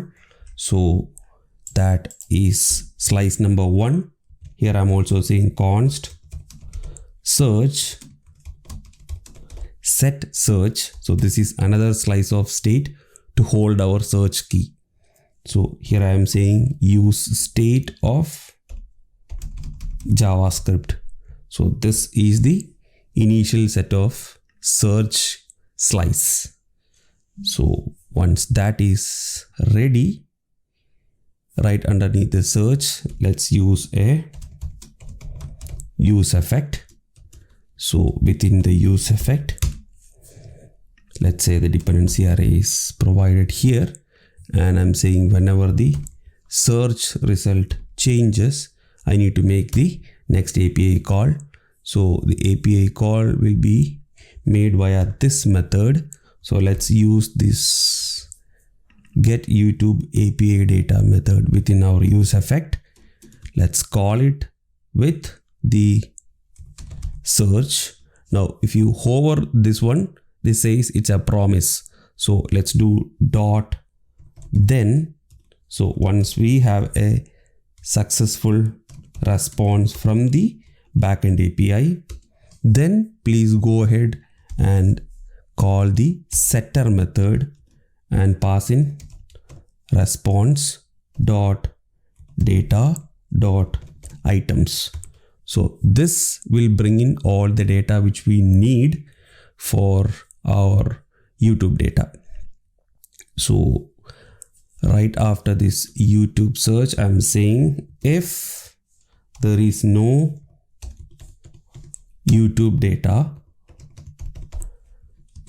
then just return, or else you can have a custom component which shows a spinner or a custom message. It's up to you to handle this if clause, however you feel fit. So we have our items.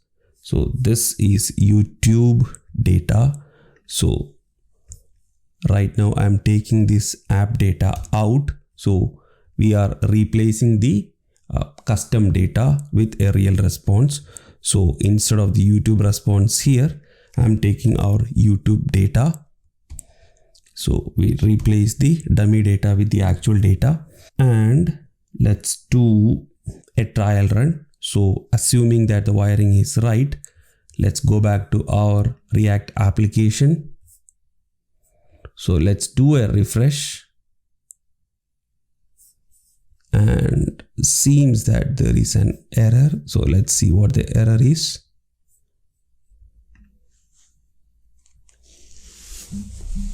That might be because we may need a stop start of our server. So let's see if that fixes the issue or not. It fixed the issue. So right now what we have is a real API response instead of the dummy response we had. So if you take a look, the first 8 items is there at the top. Then we have our shorts, and then we have our rest of the search results, which is much more than what we had in our initial set of dummy data. So we have replaced a dummy data with the real API data. Let's refresh once more and see if there is any errors in the console. So there is one which is saying each child should have a unique key. So check the render method of card list. So let's go to card list where we have missed a key somewhere. It seems that the key which we provided here is not working for some of the items. So we can eventually replace the key with a video ID, which should also be unique for each video. So the key can be anything unique. So let's go ahead and refresh the page and see if that error is done or not. Yes, that error is done. These small errors are some of the thumbnail images which is not loading here. So that is something which is not in our hands because this is a real request being obtained from the backend. Or else if you want, you can go ahead and provide a fallback URL in case if this is not loading.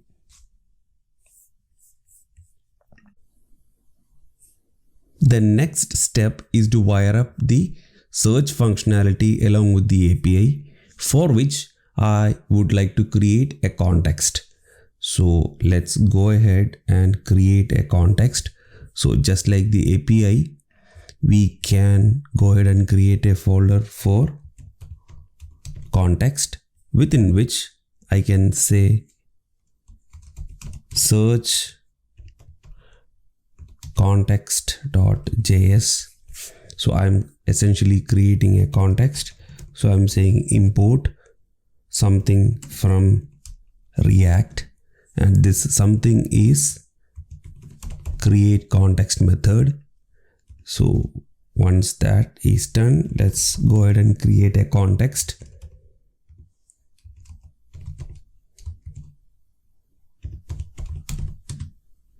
Equal to create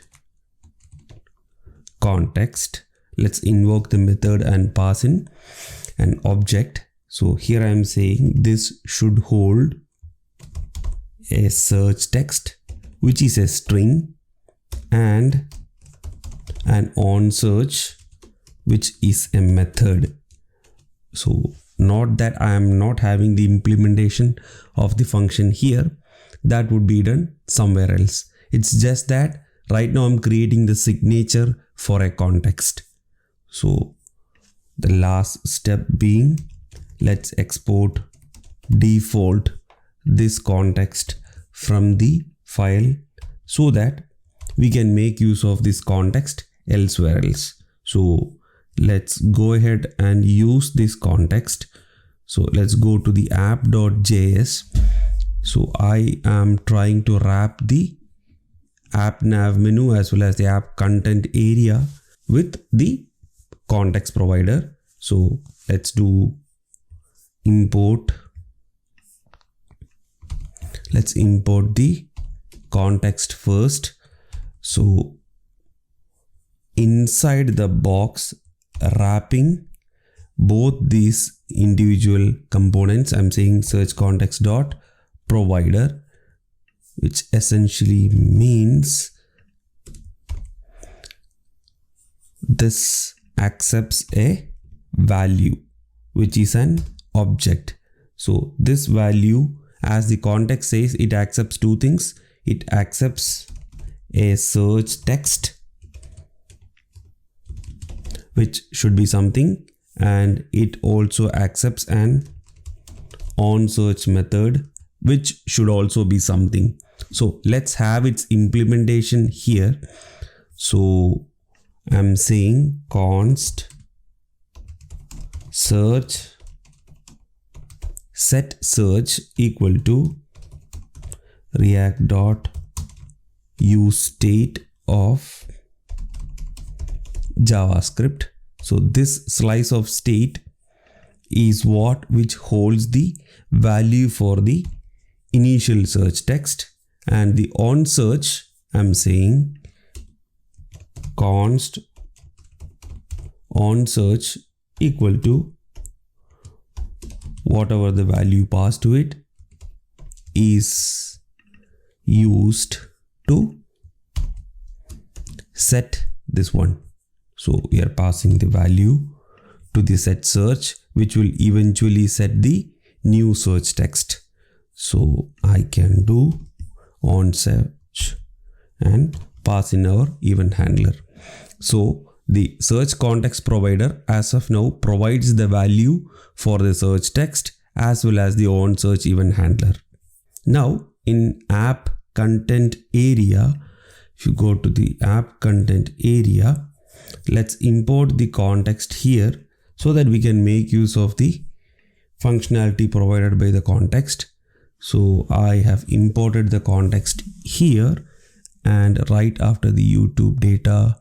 So we don't need this here. Instead, I'm trying to take it from the context. So I'm saying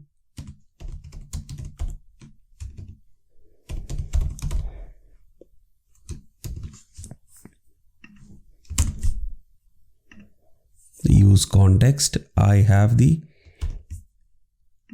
search context here. So from within the context, I'm trying to take a few things, which is search text as well as on search.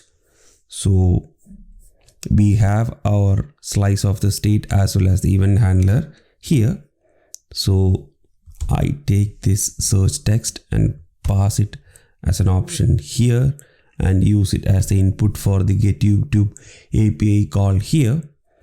Eventually in the tab list, we have the handle change. So instead of doing the handle change here, what we'll do, we'll take this handle change and we'll make it pass from the container component of the tab list. So essentially we don't need this piece here. So all it does is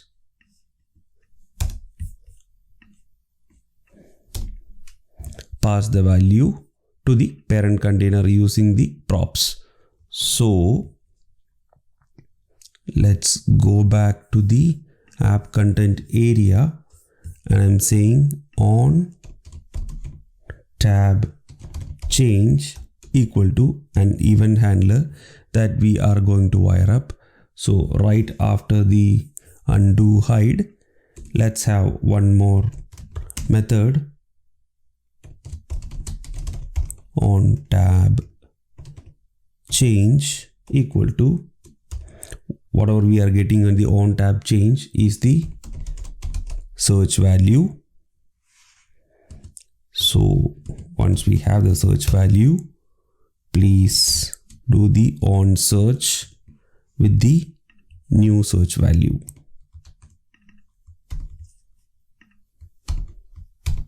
And let's pass this event handler to the on tab change.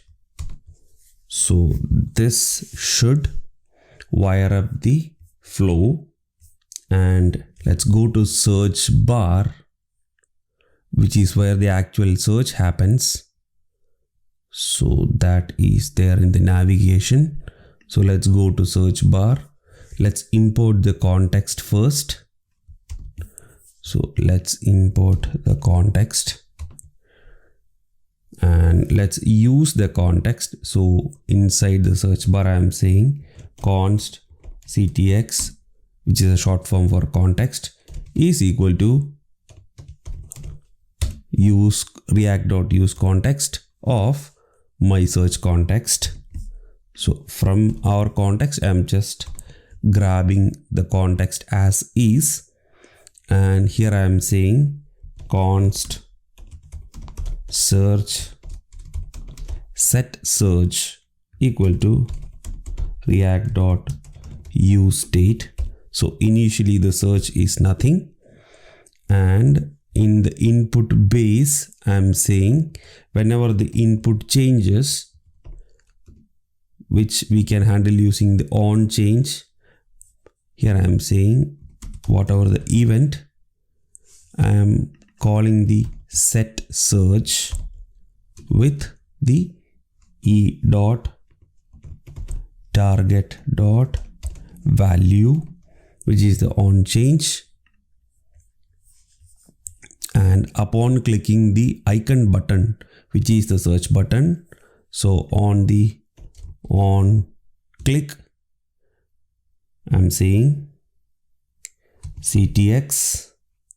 On the context, we have on search, and let that be triggered with our search value. So there is a lot of wiring up happening here. So I believe that should be it for the search context as is. So let's jump back to the application. Let's refresh and let's search for AngularJS. Let's hit the search.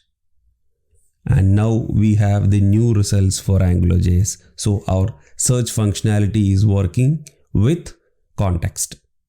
As a tiny modification, we can have our default search text of JavaScript pre-populated in the input, for which let's go to the search bar, and in the context we already have access to the search text.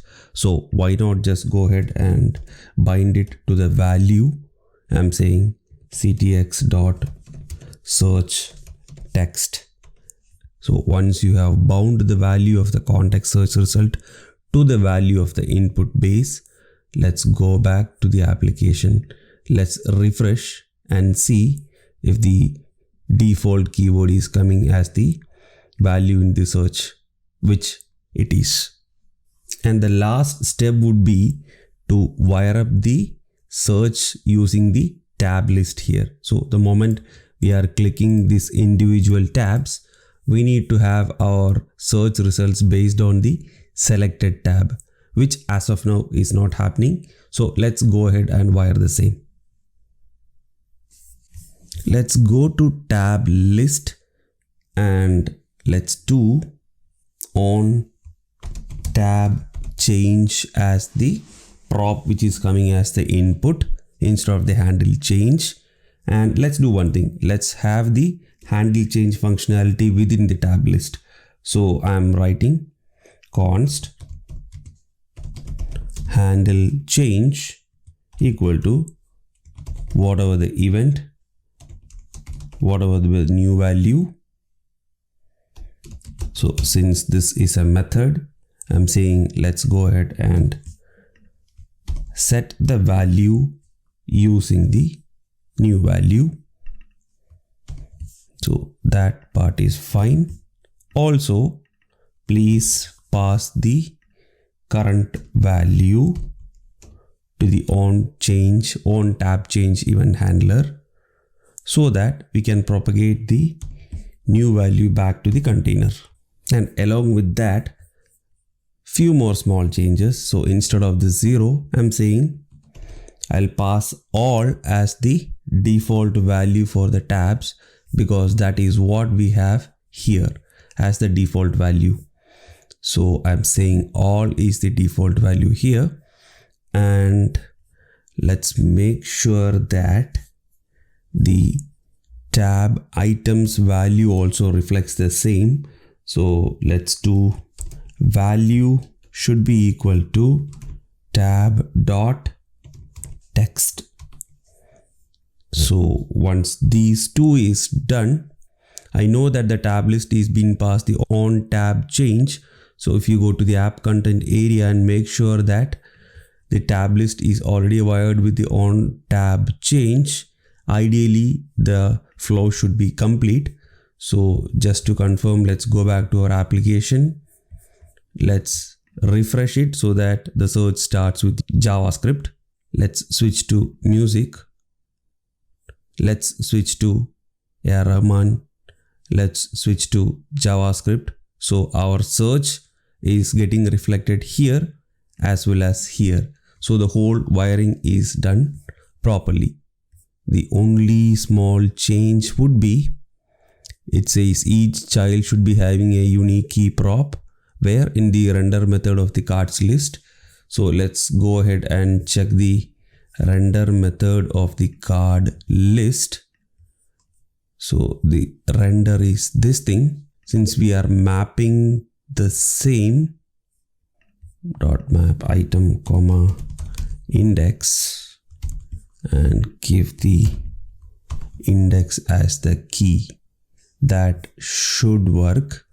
So let's do it one more time. I have the initial loading. Let me switch to music. Let me switch to Rahman, JavaScript. So that error is resolved. So we finally have done the wiring up of the context for search as well as tabs. To wrap up, here is 5 extra things that you can add on top of this particular project. You can go ahead through the individual components and see if there is any unused imports or unused slices of state lying around in any of the components. If so, you can remove them, or else you can also try ordering the imports. I personally like it when I have the import in order of the alphabets, so that it becomes a bit more easier looking just at the imports where is what. So that is one thing which you can add. As of now, the shorts which we have is completely coming from a static data. I couldn't find a particular YouTube API in the Rapid API for the shorts. So that is why I haven't wired up that particular section. If you are adventurous enough, you could try that with any custom APIs of your choice. Also, you can add the aliases in the Krakow config. As of now, we only had those which we was wiring up initially, after which we had a few more files and folders which we added, especially the API and the context which we haven't added here. If you want, you can add them so that you can take out the imports like this one. So this would be eventually coming from the @context/search context instead of the // this particular syntax. So that is one thing which you can do. You can also add a loading spinner component so that every time a search result changes, you can show a little loading spinner, after which you can show the results. And last but not the least, you can try deploying the application in Vercel or GitHub or Netlify for continuous deployment, so that you can have a URL which you can share in GitHub as well as your LinkedIn profiles. So that's it for this episode. I hope you could learn a lot from it and enjoyed creating a cool clone in the process. Let me know your thoughts in the comment sections below. As I said at the start, more clones are planned, so I'll be coming up with more of them in future episodes. Thank you and bye-bye.